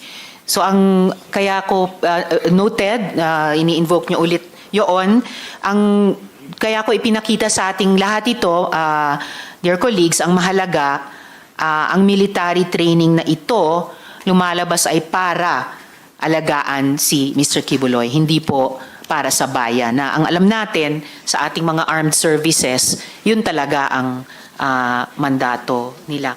So, Mr. Quibuloy, ginagalang po ng komite namin yung constitutional rights ninyo. Ang mahalaga ay nabigyan kayo ng pagkakataon na magsalita rito. And then, ngayon po naman, please, of course, you will stay on sa hearing para kung may iba pang tanong sa inyo bago tayo matapos, bago tayo mag-adjourn. Ngayon po, tungo tayo sa ating law enforcement naman. So kung maaring matanong ko naman muna si General Torre, sir. General, nung nakuha po si Quibuloy, naging usap-usapan po noon kung naaresto ba siya or sumuko ba siya. Pwede nyo bang liwanagan ito para sa amin? Paki-update nga po ang bayan. Once and for all, ano po ba ang nangyari? At the outset, ma'am, thank you very much for giving us the opportunity to present our side on on this August body. This is the second time that we appear in the Senate, and in the first time, it resulted in our ability to show to the public what is happening during the 16-day operation inside the KOGC compound. And today, we do hope to continue with our quest for justice to help the victims look and find and receive the justice that they also deserve. Regarding the arrest of Mr. Quibuloy, in all intents and purposes, in our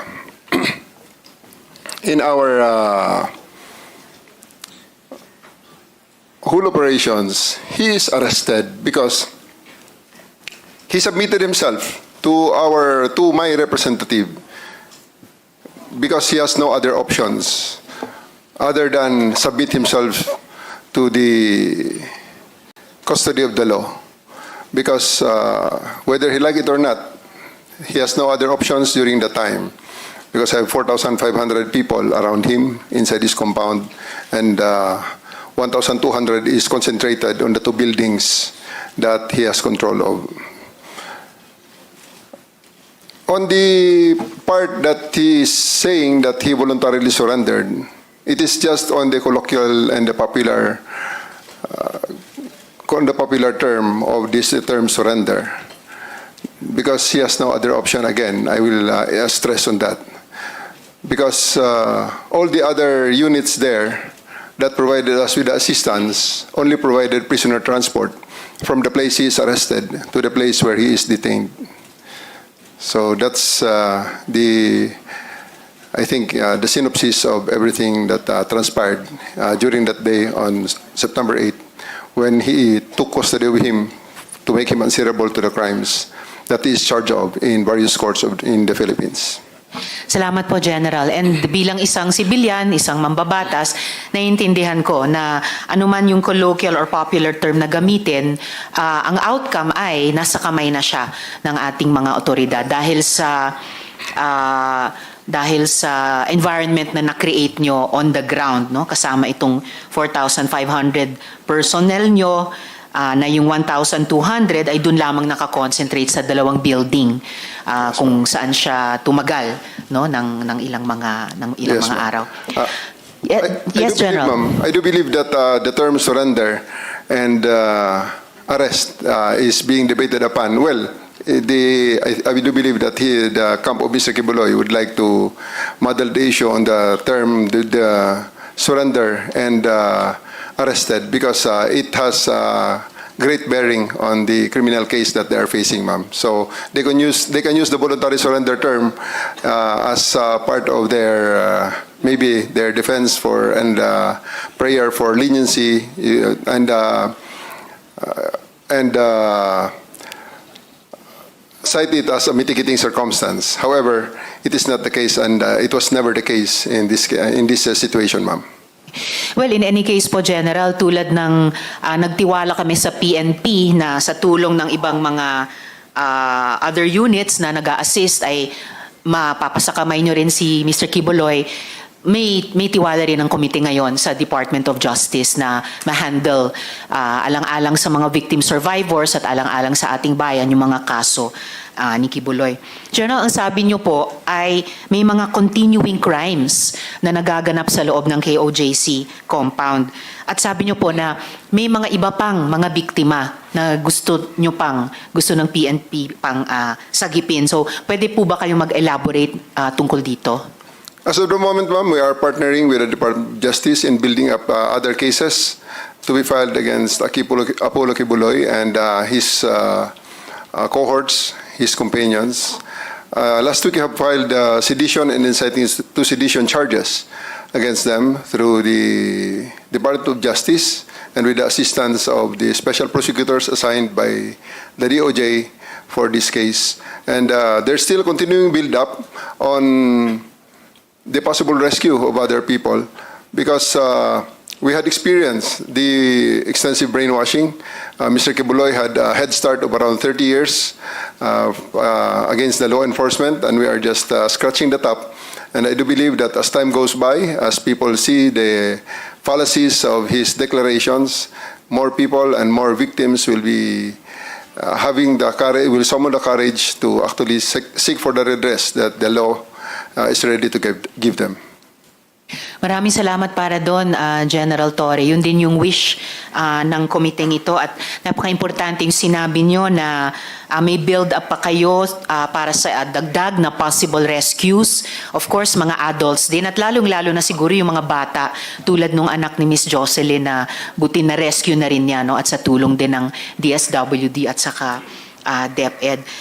Lastly for now, mula sa akin, General Torre, sabi nyo po, may mga humarang sa inyo sa pag-aresto kay Quibuloy.